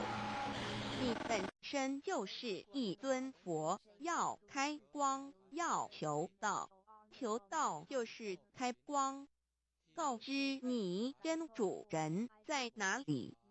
If a person can keep his mind focused on the heavenly portal constantly, then the peaceful energy emitted from him may attract or accumulate good affinities. A Buddha statue needs to be initiated so the spirit of the Buddha will be invited into the statue. Otherwise, it doesn't matter how often you worship the Buddha, he will not accept your worship. You, yourself, is a Buddha. Therefore, you need to be initiated by opening up the heavenly portal. How can the heavenly portal be opened? It can only be opened through the Tao receiving ceremony. Receiving Tao helps us to rediscover the location of our true master. 我们平常时候，精神是外放，眼要看，耳要听，吃进去的营养也一直在消耗。首选有助于减少营养与能量的消耗，同时让更多营养转为能量，运行于身体，让脉络畅通，减少病痛，促进身体健康。Every day a lot of our energies and spirits are wasted on the things we see with eyes, we hear with our ears, we think with our mind, etc. Thus, the nutrition for our bodies is constantly being used. When we come down and focus on the heavenly portal, it helps to lower the energy and nutrition consumption of our bodies. At the same time, it helps to turn more nutrition into energy, transport the energy throughout the entire body, and make the energy channels freer so that the energy can flow with less obstruction. If energy can flow freely, then we would not get sick so easily. As a result, our health would improve.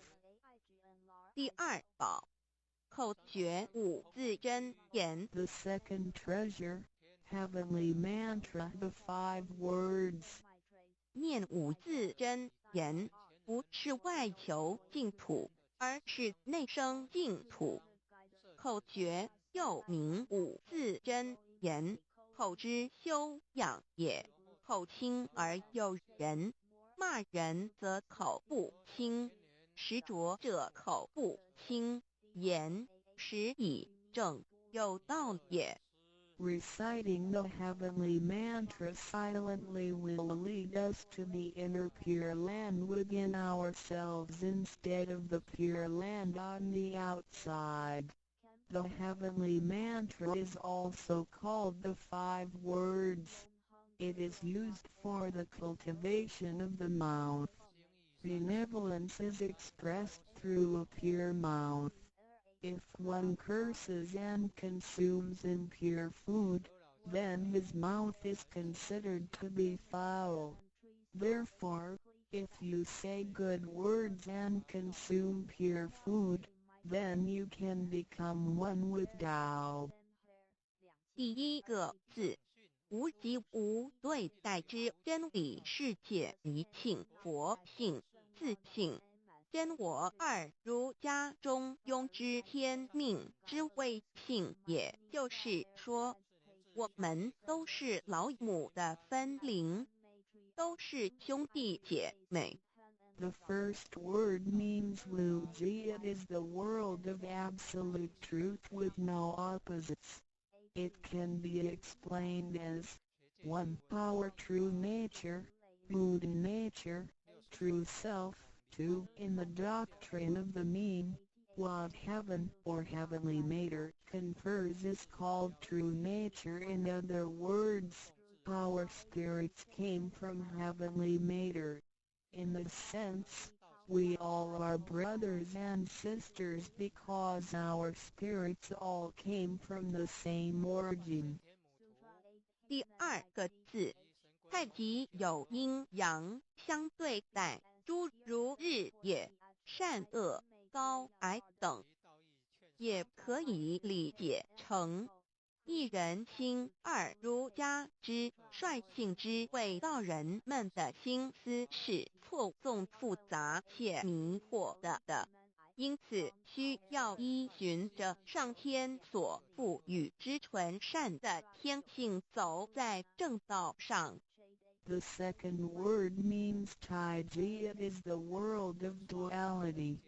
Duality consists of having two opposites such as the sun and moon, day and night, good and bad, tall and short, etc.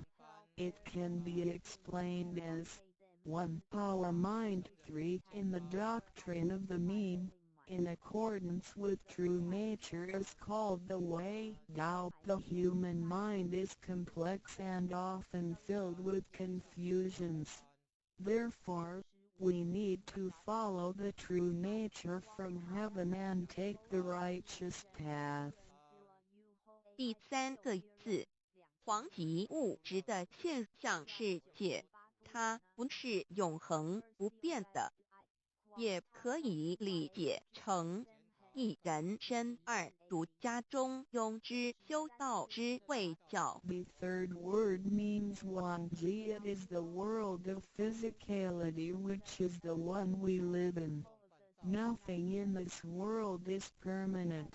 It can be explained as 1. Our physical body, 2. In the doctrine of the mean, cultivating the way, Dao is called education. 要走在正道上，是需要有正确的教育与引导的点。 In order to be on the righteous path, we need to have the correct education and guidance. 庆心身是一贯的，庆在心思万系，生命万能；兴去心思尽失，生命不动。依据此诗而已。 Our true nature, mind, and body are one. Without the true nature, our mind and body are useless. 第四个字是放出去，无所不在。 The fourth word means permeating. The greatness of our true nature can permeate the universe. 第五个字是收回来，回到玄关窍底。 The fifth word means contracting. Our true nature can contract and return to the heavenly portal. 我们的自信是无所不在的，而且自信是没有分别、没有对待的，才称为无极。无到极点就是没有分别对待。 Our true nature is everywhere. It is absolute. It doesn't discriminate or judge. Thus, it is also known as Wuji, which means genuine emptiness. 弥勒也有慈爱之意，修行上让慈爱布满个宇宙，就如同老母及诸佛菩萨对众生的爱是没有空间的限制的。 The fourth and fifth words can be combined to mean mercy and loving kindness. As we cultivate, we learn to love all things in the universe with mercy and loving kindness, just like how Lao Mu, Heavenly Mater, Buddhas, and Bodhisattvas love all sentient beings without spatial limitations. 常念五字真言，你就与弥勒祖师及供活佛老师有感应，遇困难时感应就快。心不平静时，默念五字真言；有问题时静不下来时，默念五字真言，就有妙智慧。 当念到一心不乱时，意志可穿越时空，直入佛之愿力之间，让能量发挥到极致。 By silently reciting the heavenly mantra often, you will create a strong bond with Maitreya Buddha and Jigon Living Buddha. Then come whenever you encounter some difficulties, Buddhas will get the signal more quickly. When you feel unease or disturbed, recite the heavenly mantra silently in your heart, then your great wisdom may arise to help you resolve any difficulty. And when you silently recite the heavenly mantra with full attention, your willpower can permeate through time and space, and enter the power of Buddha's vows. Then, the strength of the mantra will reach ultimate attainment. 孔老夫子说过：“人莫见于流水，而见于止水。诚心专注一念诵五字真言，有助于内心的平静祥和，更清楚地看清自己，遇到事情时能做出更正确的判断与决定，并更有效地完成工作任务。Confucius said, "Men do not look into running water as a mirror, but into still water." Silently reciting the heavenly mantra with sincerity and full attention helps to pacify our mind. As a result, we can see ourselves more clearly, make judgments and decisions more correctly, and complete daily tasks with more efficiency. 第三宝，合同学习宽恕。 The third treasure, heavenly hand sign learning to be forgive. 手抱合同也意味着与仙佛合，与仙佛同，把我们的佛心、自信、愿力和诸佛菩萨的佛心、自信、愿力相合在一起。我们和同修之间要和，才能同人与人之间要和要同，就要学习术道，也就是己所不欲，勿施于人，学习宽恕。就像耶稣在十字架上所说的话，就是一种宽恕。人与人之间多一些体谅宽恕，才能和，才能同。若小同都无法做到，如何世界大同呢？此手印也是回天的一个凭证。Holding the heavenly hand sign means to unify our true nature with Buddhas and Bodhisattvas. It is the unification of our true nature and vows with the true nature and vows of Buddhas and Bodhisattvas. Similarly, we need to unify with all people including other Tao members by getting along with them. We need to learn to be more cooperating, understanding, tolerating, and forgiving, so we can form a perfect union.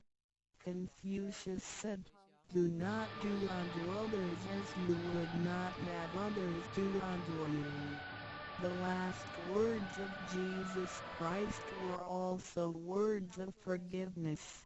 In order to form a perfect union with others, we have to be more understanding and forgiving.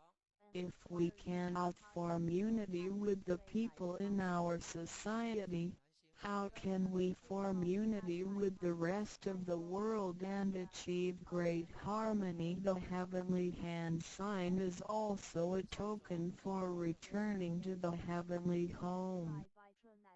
现在来探讨一下三宝的修持。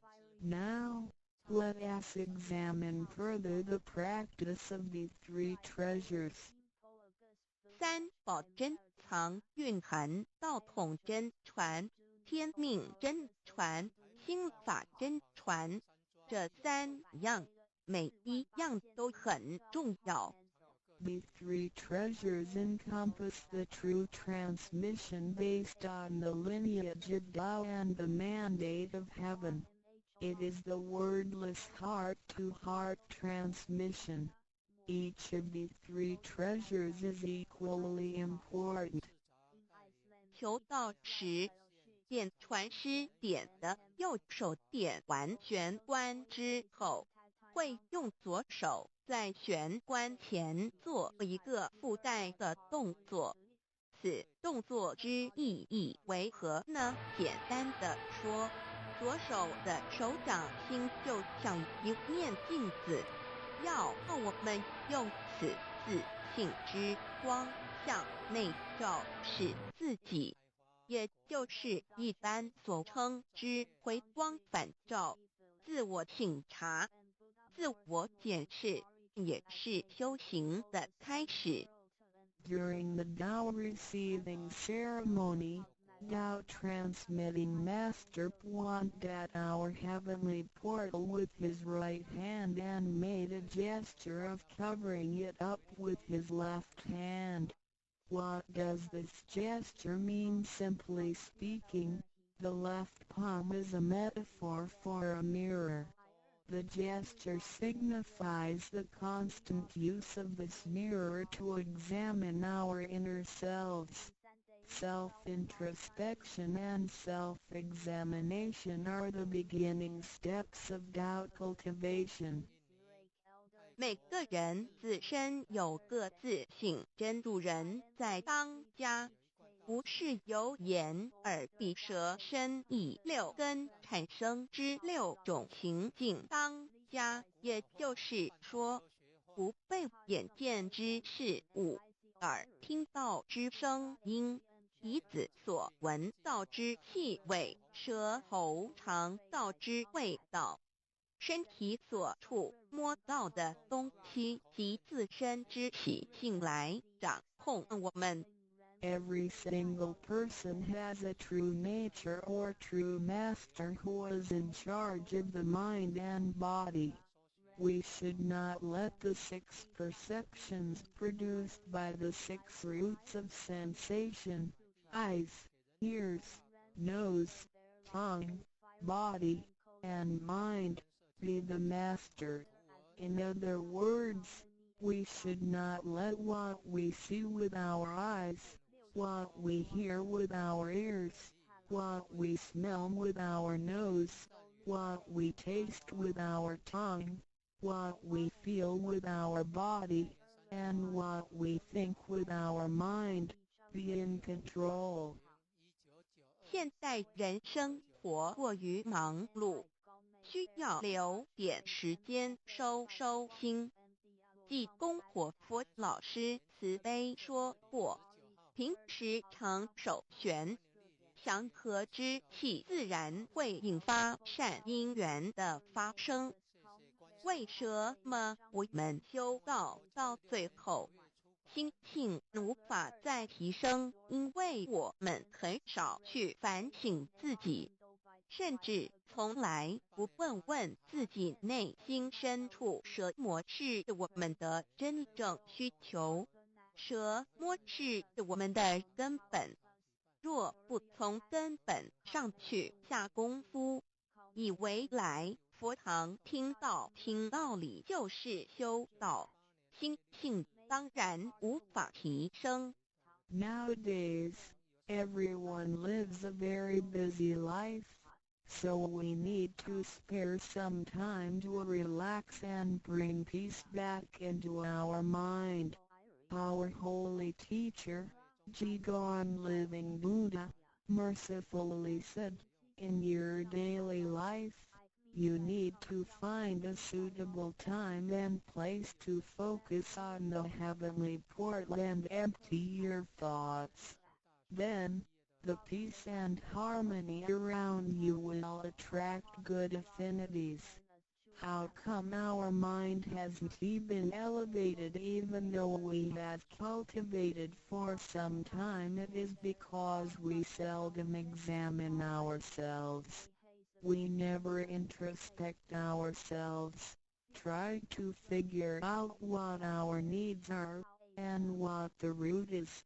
If we think Tao cultivation is merely coming to the temple and listening to the Tao lectures, then our mind could never be elevated. The reason is that we do not cultivate from the root. 光可以说是动植物的一个生命之原点和同代表一阴一阳融合在一起，正负阴阳磁场能相通。手抱和同平日诚心敬意叩首礼拜，加上佛光的照耀及平日的行功立德，对身心健康有莫大之助益。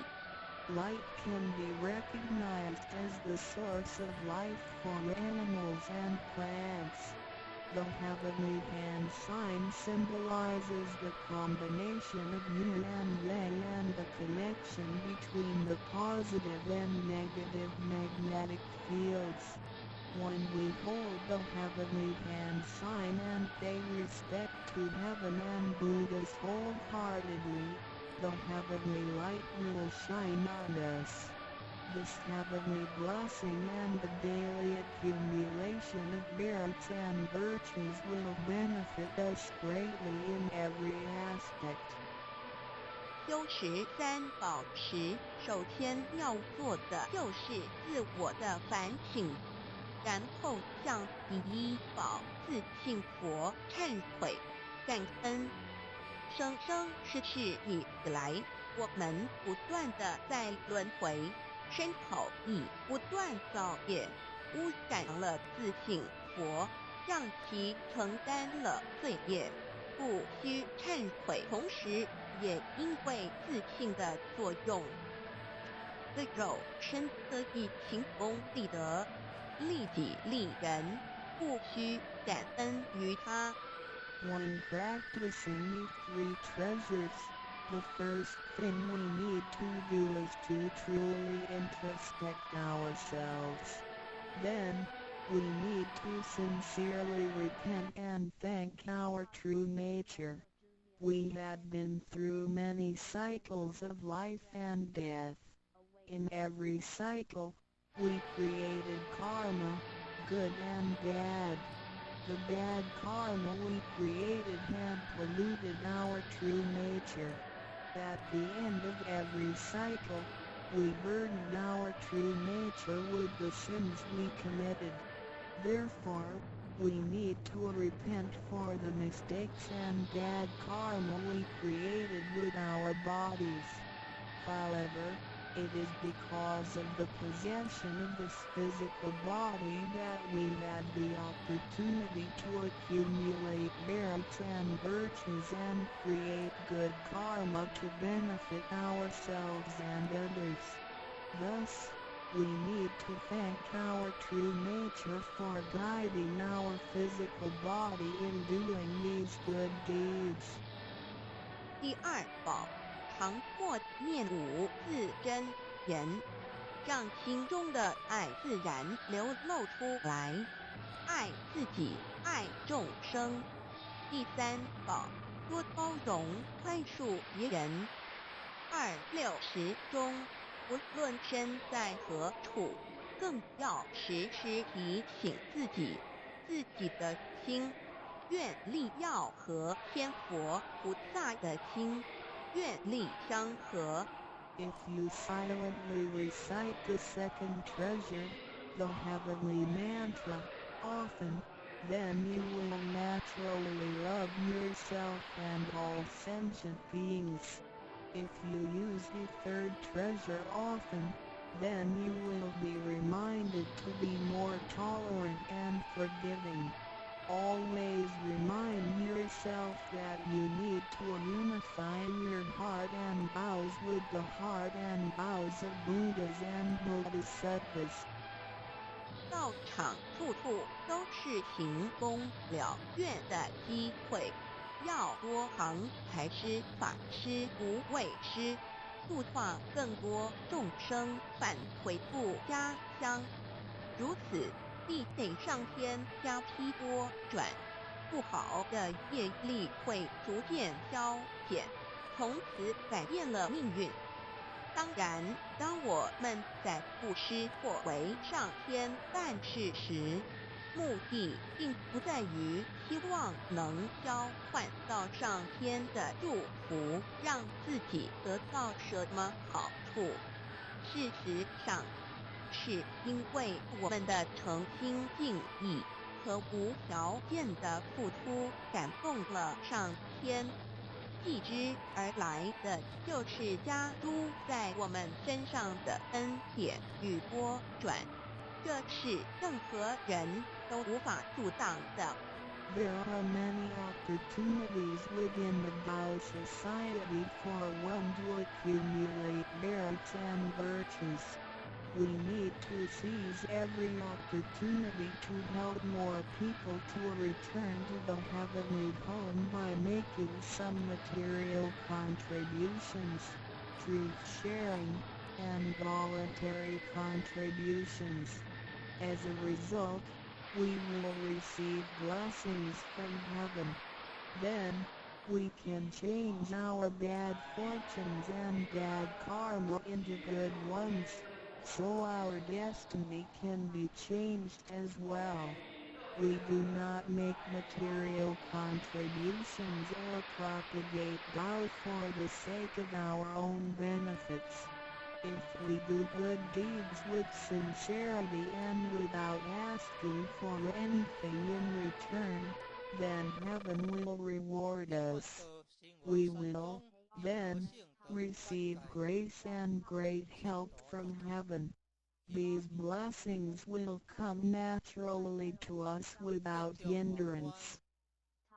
从我们求道那一刻起，我们的姓名就已经登记在生命册上，成了上天的人。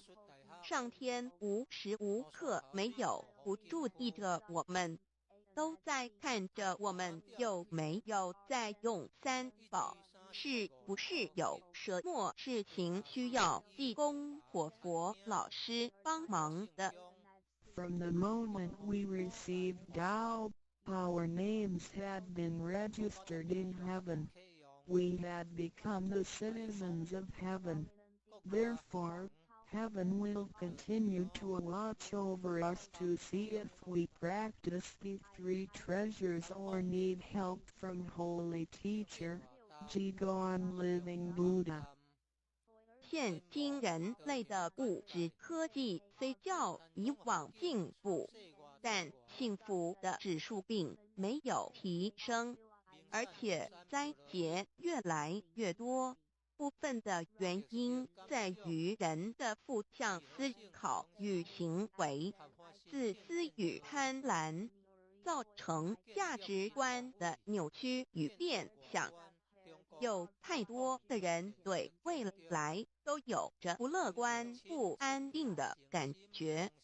面对着下一代的子孙，我们能留给他们什么呢？想要圣凡如意，就先问自己有没有众圣轻凡。圣事就是上天所在办理的普度众生之事。凡事就是和我们个人相关之人间事。有句俗话说，你看重上天的事，上天也必定重视你的事点。 Technology and living conditions have improved tremendously in the 21st century, but the index of happiness hasn't risen at all. In addition, there is an increase of natural and man-made disasters. This is partly caused by humans' negative thinking and behaviors, greed, and selfishness. These thinking and behaviors twisted the values of our society. Therefore, there are a lot of people who are pessimistic and uncertain about the future. So what can we give to the next generation if we want our worldly and holy affairs, the work of heaven, to be smooth and successful? Then we need ask ourselves if we have prioritized our holy affairs over worldly affairs. Holy affairs are defined as activities of truth sharing and doubt propagation, and worldly affairs are defined as our day-to-day activities and matters. There is a saying, if you prioritize the work of heaven, heaven will prioritize your affairs as well.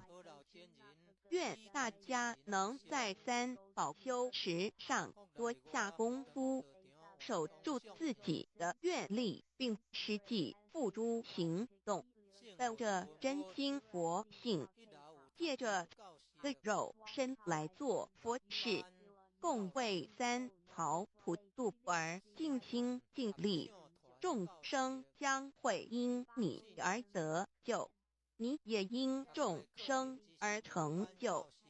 如此，世界大同不再是个虚幻的名词，真正的和平必会来到的。I hope everyone will make every effort to practice the three treasures, guard your vows, and put them into action. Remember to make good use of this physical body by following your true nature/Buddha nature. We can work together to help with the salvation of the three worlds.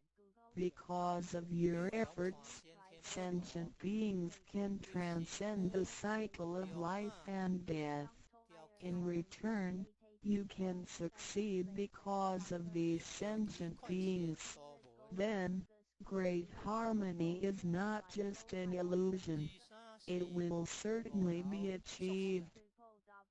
感谢您，愿上帝赐福与您。Thank you very much. God bless you. 认识老母娘天上帝是否存在？天古人认为天是有情感能思想的存在者。孔子说过，或罪于天，无所导也。所作所为得罪了上天，有违天理，那么祈祷再多也是没有用的。于所否者，天厌之，做了违背良心的事情，上天就会唾弃我为乎？为天为大啊！只有天最高大天。孔子、孟子思想中，天似乎也是能安排一切的主宰。孟子也说过，天将降大任于斯人也，必先苦其心志，劳其筋骨，饿其体肤，空乏其身，情拂乱其所为，所以动心忍性，增益其所不能。道大道无形，生育天地；大道无形，运行日月；大道无名，掌讲万物，无不知其名。想名曰道。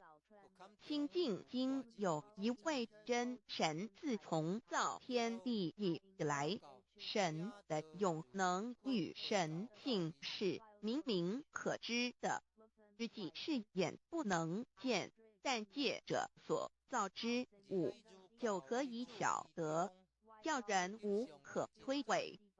罗马书第1章第20节，我们要如何向人证明真正有一位上帝的存在？虽然上帝的存在不需要也不可能用人的方法来证明，但是很多人都不由自主地相信宇宙当中必然有一位冥冥中的主宰。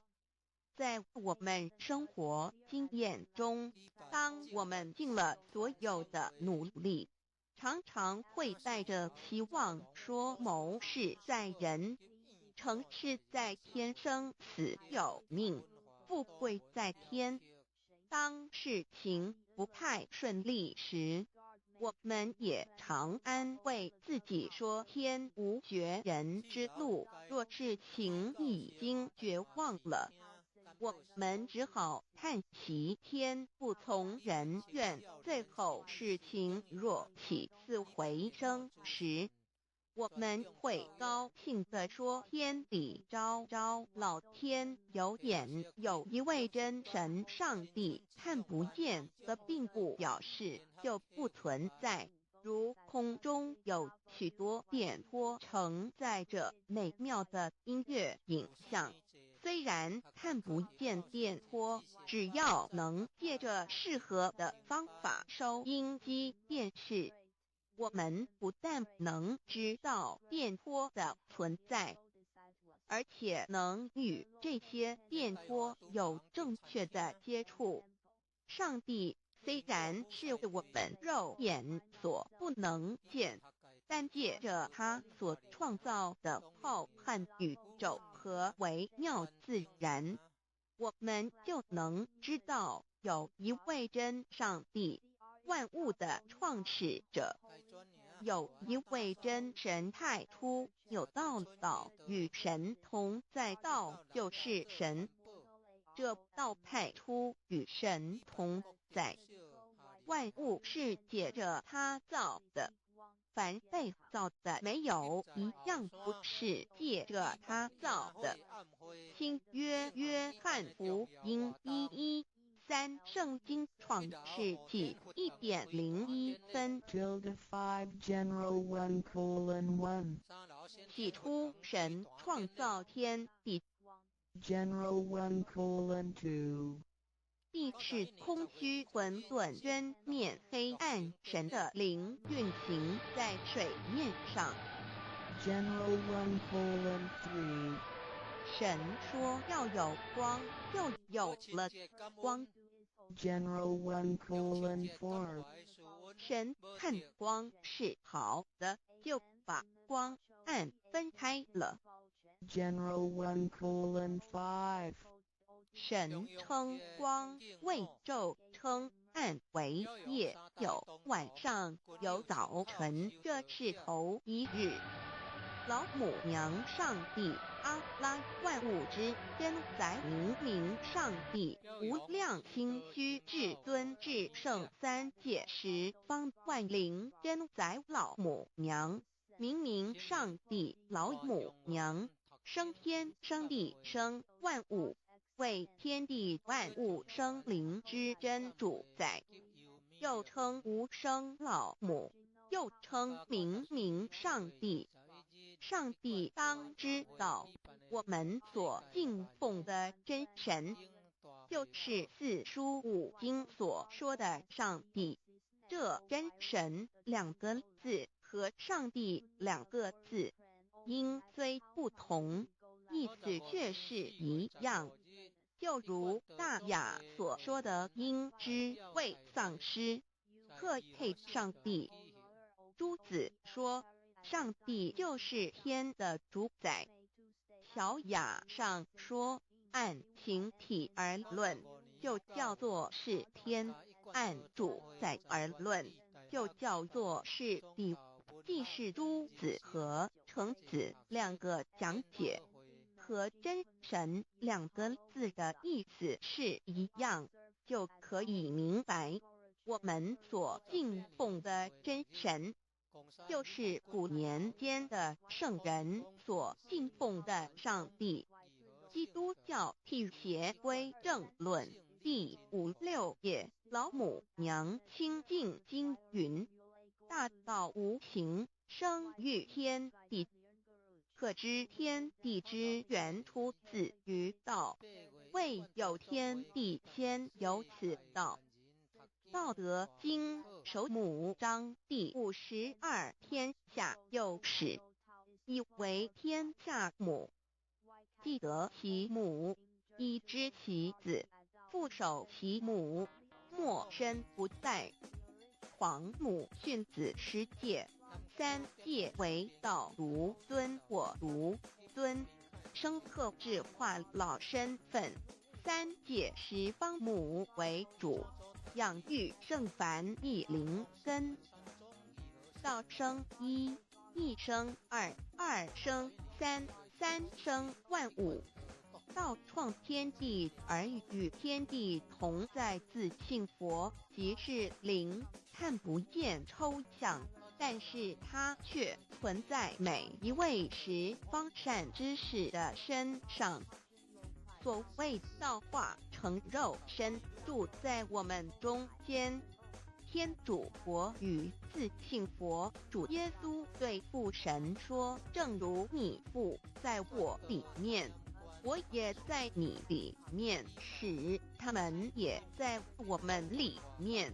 约翰17:21，道德经混成章第25，有物混成，先天地生，即西辽兮，独立而不载，周行而不殆，何以为天地母？吾不知其名，自之曰道，常为之名曰大。大曰始，是曰远，远曰反。故道大，天大，地大，人亦大。狱中有四大，而人居其一焉。人法地，地法天，天法道，道法自然。大万军之耶和华说，从日出之地到日落之处，我的名在外邦中必尊为大。在各处人必奉我的名烧香。马拉基书1:1，老子曰：道大，天大，地大，人亦大。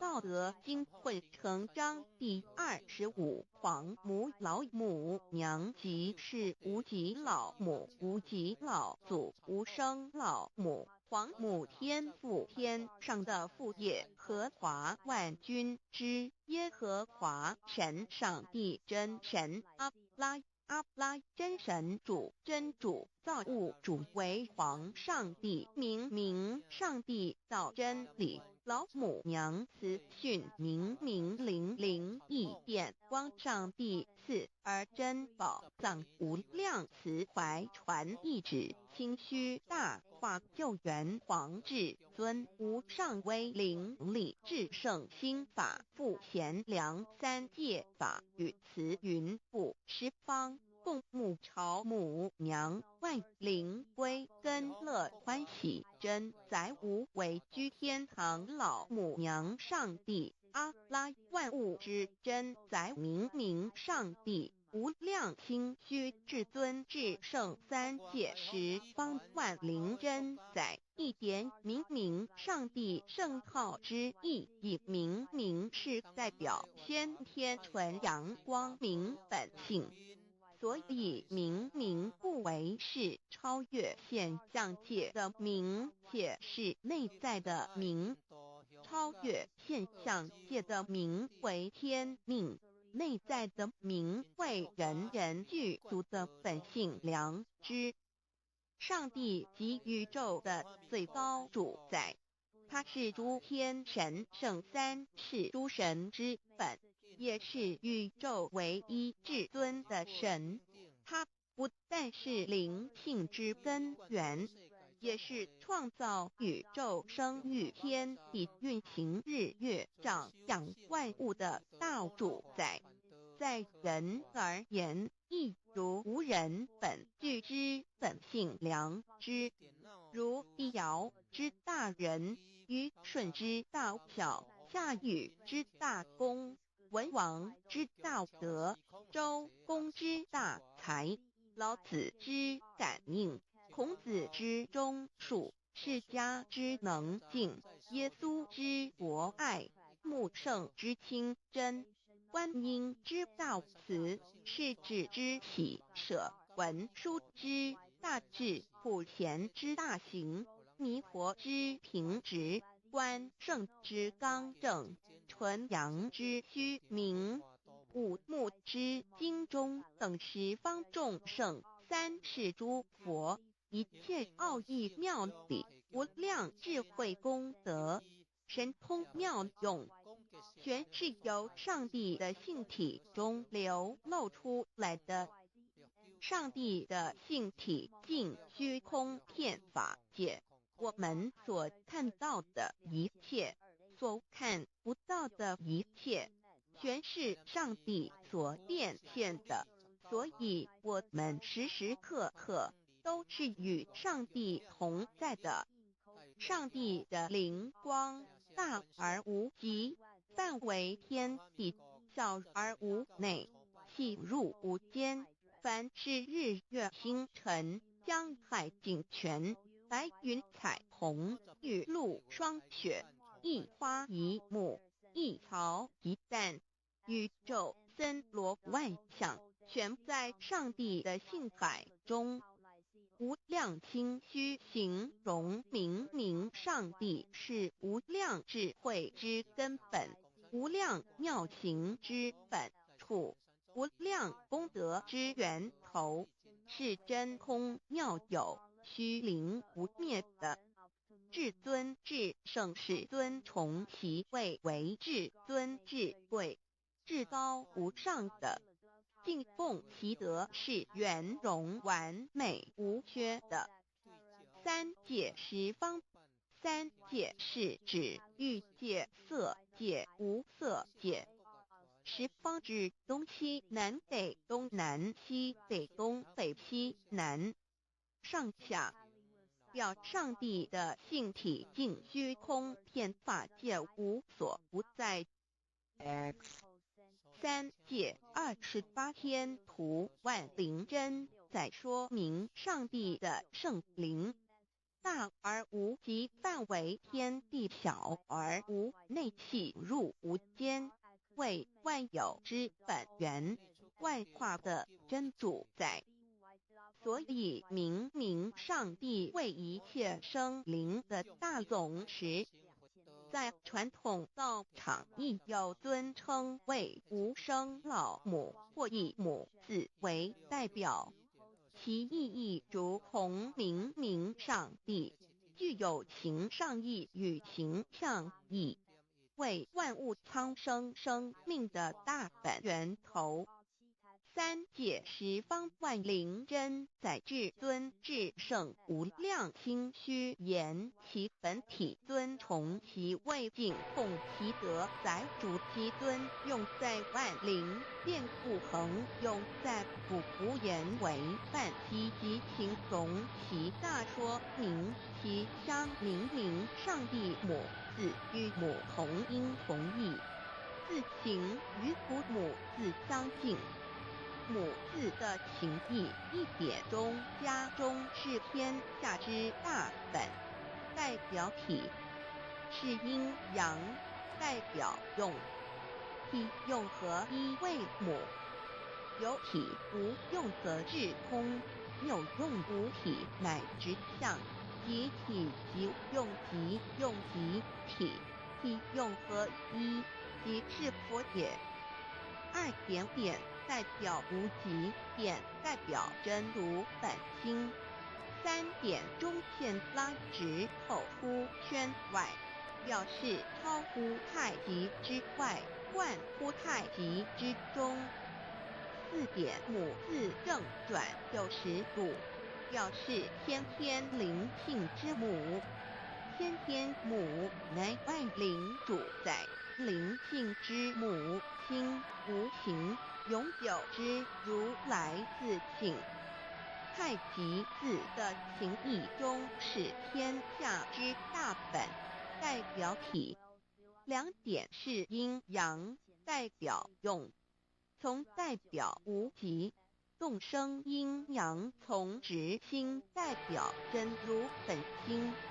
太极图色教圣人对老母娘的尊称，一点如叫天上帝、明明上帝为皇上帝等，中庸交涉之理，所以是上帝。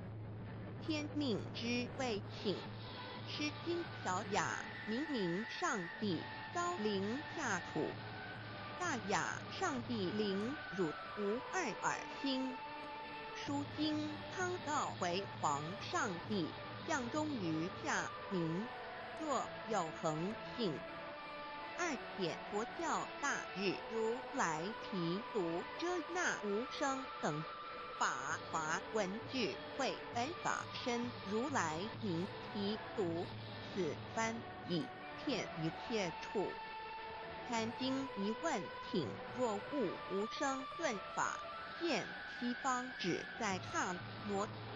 大大日经书一云：梵音提读遮那者，是日之别名，即除安片名之意也。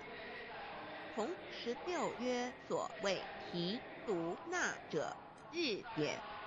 如世间之日，能除一切暗明，而生长一切万物，成一切众生是也。今法身如来亦复如是，故以为日也。3点道教无道无极天尊等，道德经有物混成，天天地生，即西辽兮，独立而不改，周行而不殆，可以为天下母。吾不知其名，自之曰道。天下万物生于有，有生于无。4点也叫真神耶和华天主天父上帝等。圣经创世纪，上帝照自己的形象创造了人。5点会叫阿拉真主。吴荷兰经卷一众大人大慈真主之名。6点先天大道无生老母，明上帝无量心虚至尊至圣3界十方万灵真载。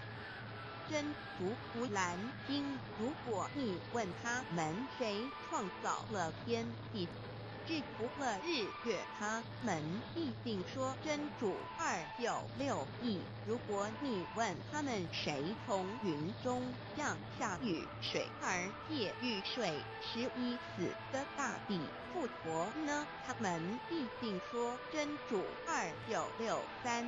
真如古兰经，他是真主，是独一的主。112真主是万物所仰赖的。1122他不生，也不被生。1123没有任何物可以与他匹敌。1124真神道上帝生命在他头，这生命就是人的光，内光是真光，照亮一切生在世上的人。这等人不是从血气生的，不是从情欲生的，也不是从人意生的，乃是从上帝生的，道成了肉身，住在我们中间，充充满满的有恩典，有真理。约翰福音1491314耶和华 Yah 耶和华 Yahweh/ 的称呼，在原文之意义，乃是自有永有的他，亦即不生不灭诸天之国与神之国，神为诸天之国之上的主宰，母居里天，在诸天之上，为万灵真载。诸天之国与神之国，宇宙能量，整个宇宙充斥着舞动的能量。除了此舞动的能量，我们的宇宙一无所有。在某个时间点，这些能量分成许多有知觉的能量与无知觉的能量，从而由一分为二，就对立。斯瓦米维达帕若提 Swami Vedanbharati 者着我于家约翰一书第4章第13节，神将他的灵赐给我们，从此就知道我们是住在他里面，他也住在我们里面，约翰一书3:24遵守神命令的，就住在神里面，神也住在他里面。我们所以知道神住在我们里面，是因他所赐给我们的圣灵。神的灵住在我们里面何处？约翰一书与约翰福音在文体上颇相似，因此可能是来自于同一个作者。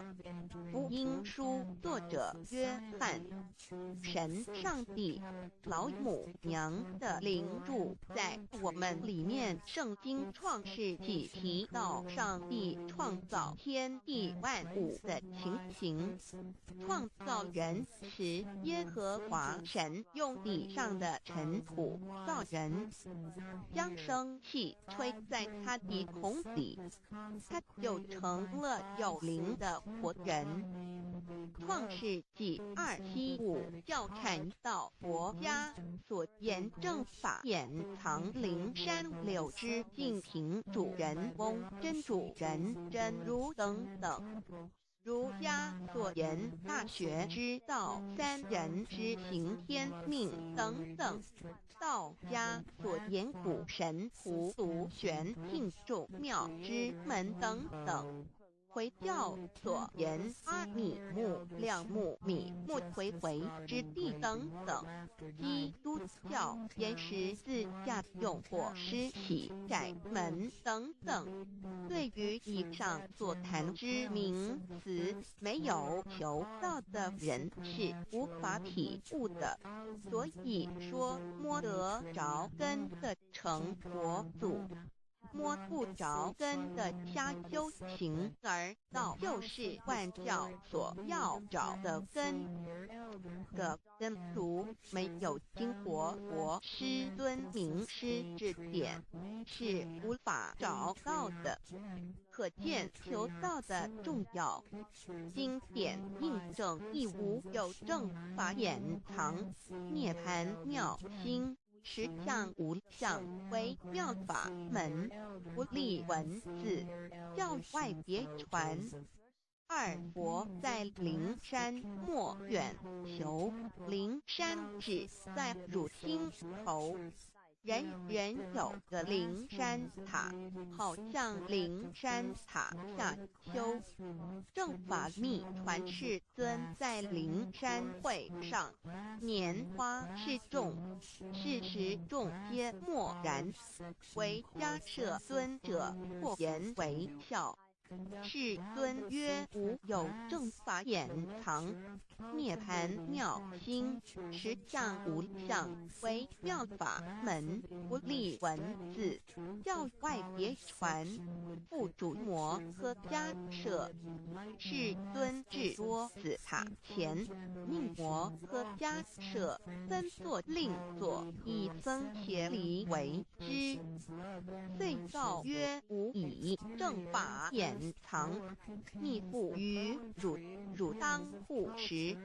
五灯会元卷1佛释迦牟尼佛著僧伽梨比丘3:1，华译为众句11，又称为大一，由9条至25条制成。是作大法会，或是见国家元首重臣时所穿的。正法密传会能及会祖义。三不入世，足以袈裟遮为，不令人见。未说金刚经，至因无所住而生其心，慧能言下大悟一切万法不离自性。遂起祖言和其自性本自心境和其自性本不生灭和其自性本自具足和其自性本无动摇和其自性能生万法组织物本性。谓会能曰不是本心，学法无益。若是自本心，见自本性，即名丈夫天人师佛。The lamp of the body is the eye. The lamp of the body is the eye. If therefore your eye is good, your whole body will be full of light. 马太福音第6章22，眼睛就是身上的灯。你的眼睛若了亮，全身就光明。台中国际机电会中华民国总会2001中英对照圣经新约全书。 The Holy Bible New Testament Chinese and English Bilingual Edition. 窄门圣经马太福音第7章1、3。 Enter by the narrow gate, for wide is the gate and broad is the way that leads to destruction, and there are many who go in by it. 你们要进窄门，因为进到灭亡，那门是宽的，路是大的，进去的人也多。台中国际机电会中华民国总会2001中英对照圣经新约全书。 The Holy Bible New Testament Chinese and English Bilingual Edition. 窄门圣经马太福音第7章1、4。 Because narrow is the gate and difficult is the way which leads to life, and there are few who find it. 因到永生，那门是窄的，路是小的，找到的人也少。台中国际机电会中华民国总会2001中英对照圣经新约全书。 The Holy Bible New Testament Chinese and English Bilingual Edition 048L. 佛家言不走正门，进入4生6道，开生耳牛马羊狗之类，卵生眼鸡飞禽之类，湿生口鱼虾水族之类，化生以马以蚊虫之类，泥丸风气天神素其在世投胎为人，任母归根修道，目的在离苦的乐为有，任母归根，方能超生了死生，登圣域贤官，永脱苦海。母自垂武，教皇母慈是这恩师，一指点杀身难报，重如山恩似海，实际心怀若不受师指点，怎能脱苦？又怎能了生死？不受考灾，上超祖，下应孙权，凭师力。各应当报大恩，尊师安排。皇母10诫第7诫，不教圣人提出了诚恳的不欲，一点目罕莫得可兰经文难了死。素拜真师反尧西2点耶稣基督圣经空是玄真义，赞美诗词作高歌3点太上老君道德5前卫严禁。素拜公常早归根4点释迦牟尼真空非空法非法，如然自在是个5点孔老夫子求神之化之习止，定静安律见本源土人云白藕绿叶红莲花。3教原来是一家三大圣人发信里，得了巧妙回老家务又本末，是有终始之所先后，则信道矣。信教不爱修道，但不宜只有信教，耽误修道，本末倒置，实在可惜。连老母娘的奥妙道在使逆东坡子问于庄子曰：所谓道，呜呼！在庄子曰：无所不在。东坡子曰：其而后可。庄子曰：在蝼蚁。曰：何其下也？曰：在蹄。百。曰：何其欲？下邪？曰：在瓦砾。曰：何其欲？甚邪？曰：在屎逆。东坡子不应。庄子曰：不子之问也，故不及直。正或之问于先是律兮也。每下狱况，汝为莫必无乎陶物。只道作事，大言亦然。周天贤三者，一名同时，其之义也。庄子之备有第22老母娘的心声，13山坡母子里，乃不得已。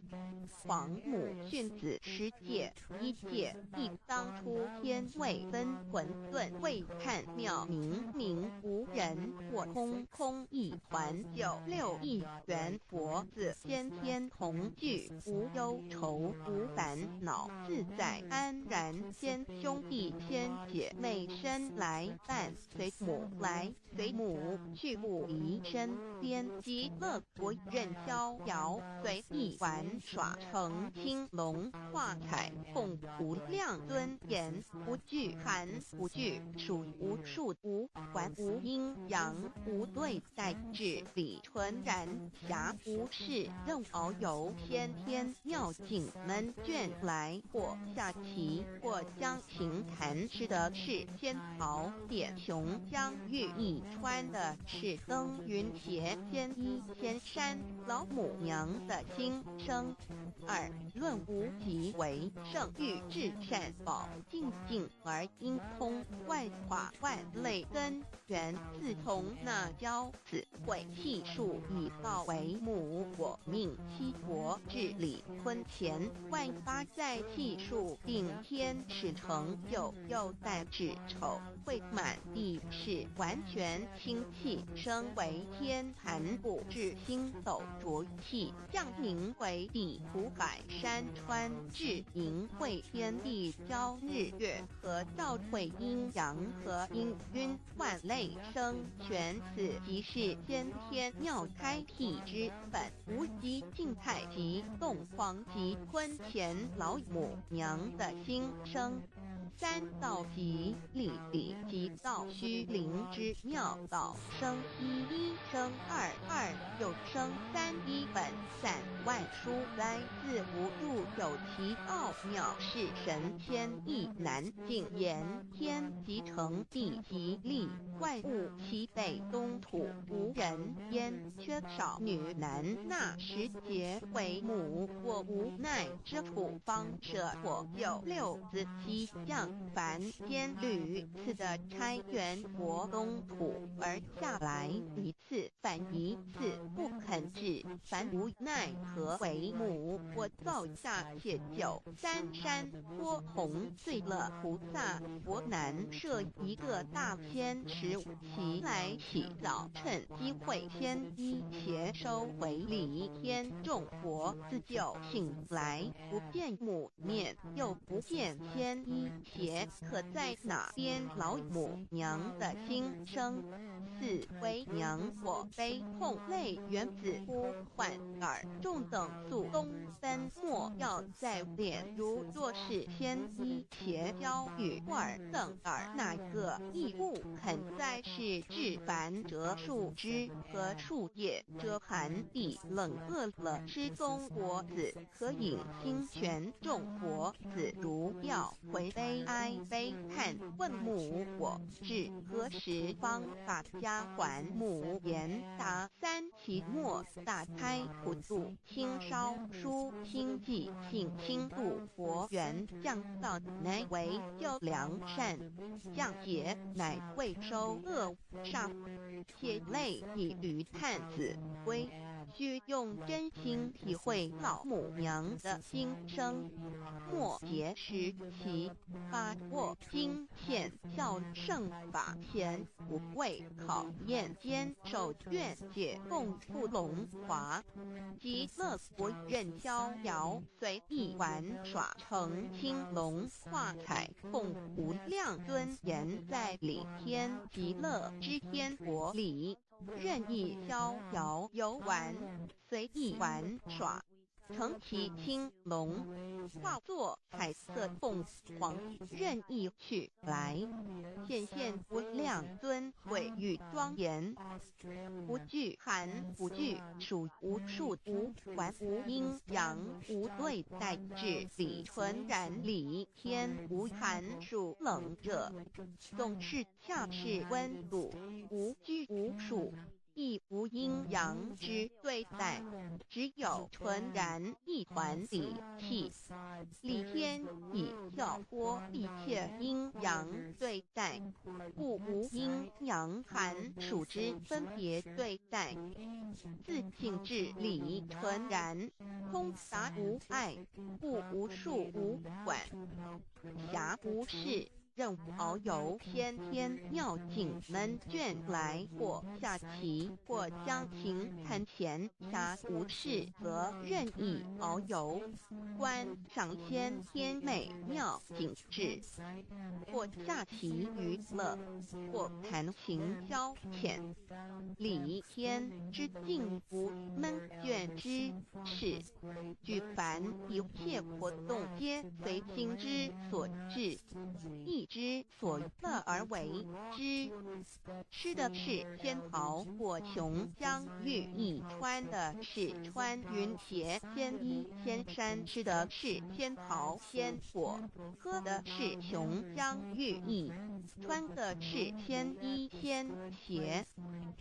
仙桃果蟠桃之果实，亦称仙桃。蟠桃实洲即东海有山名鲁索山，上有大桃树，盘曲3000里，曰蟠木。武帝内传7月7日，西王母将以仙桃4颗与地，第10折收其核，欲种之。母曰：此桃3000年一时，中下地薄，种之不生。帝乃止。论无极为圣欲至善宝净净而因空万化万类根源理天是至善宝地，是无极的境界，至圣之相遇。此地至虚至静感而遂空万物之造化，是一切万物之根源所在。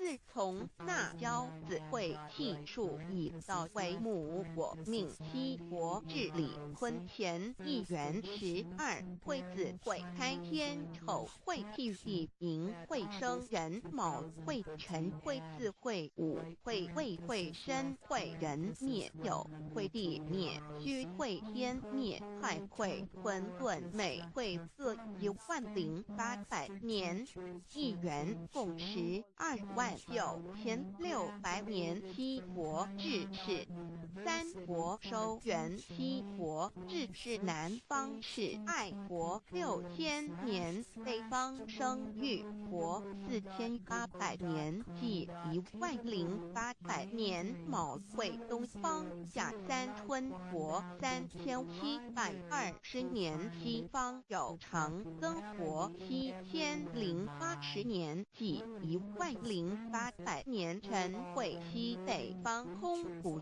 国5284年东南方龙野国5516年即10800年自会东北方祭天国5800年伏羲是代理国500年即6300年武会中三佛收元燃灯古佛青阳旗掌天坛莲慈会释迦文佛弘扬旗掌天坛灵山会弥勒古佛白杨旗掌天坛龙华会万八在气数足天使成就又在指丑会满地是完全子会开天10800年天成就丑会替第10800年地完全智慧会数景智智圆满母会元灵收回又会灭地虚会灭天海会重回混沌清气升为天坛不至星斗浊气降名为地土海山川清清之气上升则为天满天不满的河汉星斗此为气界所居之处重浊之气下降则为地大地为重浊之气所凝结而成形成了土海山川此为象界所居之处至阴会天地交日月和照会阴阳和阴均万类生全子会开天丑会辟地以完成阴阳二气之分判淫会之时天地阴阳之气相交日月别相交替阴阳阴均而育生万物品类此即是天天妙开辟之本无极静态及动黄及坤乾此即是天天妙理开天辟地之本源无极主静属理天太极主动属气天黄极主化属象天道即理理即道虚灵之妙道生一生二又生三道即是理理即是道至虚至灵万物本源之奥妙运用道本虚灵能生一能生二能生三能生万物无极生太极太极生两仪生三才者天地人万物因之而生生化万物图://OCC_OCC_2/ 意图象棋生化5万点 JPG 天既成地既立万物其北东土地无人焉缺少女男天地既成万物以其北这就是象天亦称娑婆世界贪腐世界苦海此岸东土等等名称不一而足这世界被创立之后尚无人焉缺少男女整个世界乏人管理统治那时结为母我无奈之苦方舍我有六子七将凡间由于天地有定数子会开天丑会辟地淫会需要有人降生时机已至老母娘亦有无奈之处才舍向皇母之有6人开佛子以其降临凡间接受种种历练屡次的拆元佛东土，而下来一次反一次不肯置藩，于是老母娘每次差遣元佛子下凡降临东土，每来一次又回去一次，就是不肯留下来治理凡间东土。无奈何为我造下解救三山波洪罪了菩萨佛，身在无可奈何之下，老母娘只好造下解救。在三山坡洪罪了原本就是佛菩萨的圆开佛子，设一个大天池期来洗澡，趁机会先衣携收回礼天老母娘，还设一个大天池，好让大家一起来洗澡，趁机会将大家的先衣先鞋都收回礼天。众佛子就醒来，不见母面，又不见天衣鞋可在哪边，众佛子就醒之后，却见不到老母娘，又不见天衣天鞋。为娘我悲痛泪原子呼唤耳，众等主动分莫要再敛老母娘，因为要与众缘开佛子分离，故而心中感到悲痛而流泪，并且呼唤众佛子速速往东土而去，千万别再留恋于礼天之出世自在。如若是天衣邪妖与画圣儿那个亦不肯再是平凡老母娘，若把天衣天邪交给原开佛子，则就没有一个肯降临凡间留下来治理世界。隔树枝和树叶遮寒地冷饿了失踪佛子，所以心悬到了凡间。若天气寒冷，就折些树枝和树叶来遮盖身体，以御寒地冷。若肚子饿了，就取公子佛子吃；口渴了，就取清凉泉水喝。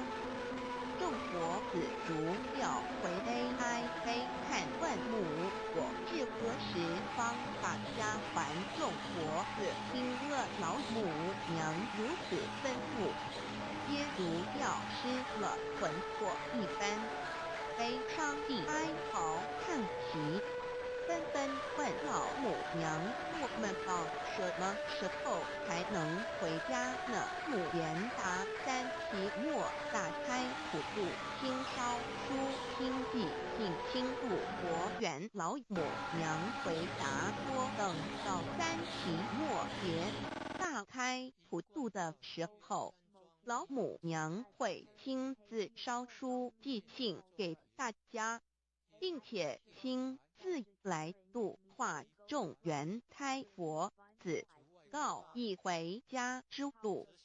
将相信书皇母训子十戒以及千佛圣训都是皇母烧书信度化佛子众生。众儿女心由一悲生大放为母，我且合同父语。黄元听了老母娘的话语，众缘胎佛子心中有存惊疑，悲伤地放声大哭。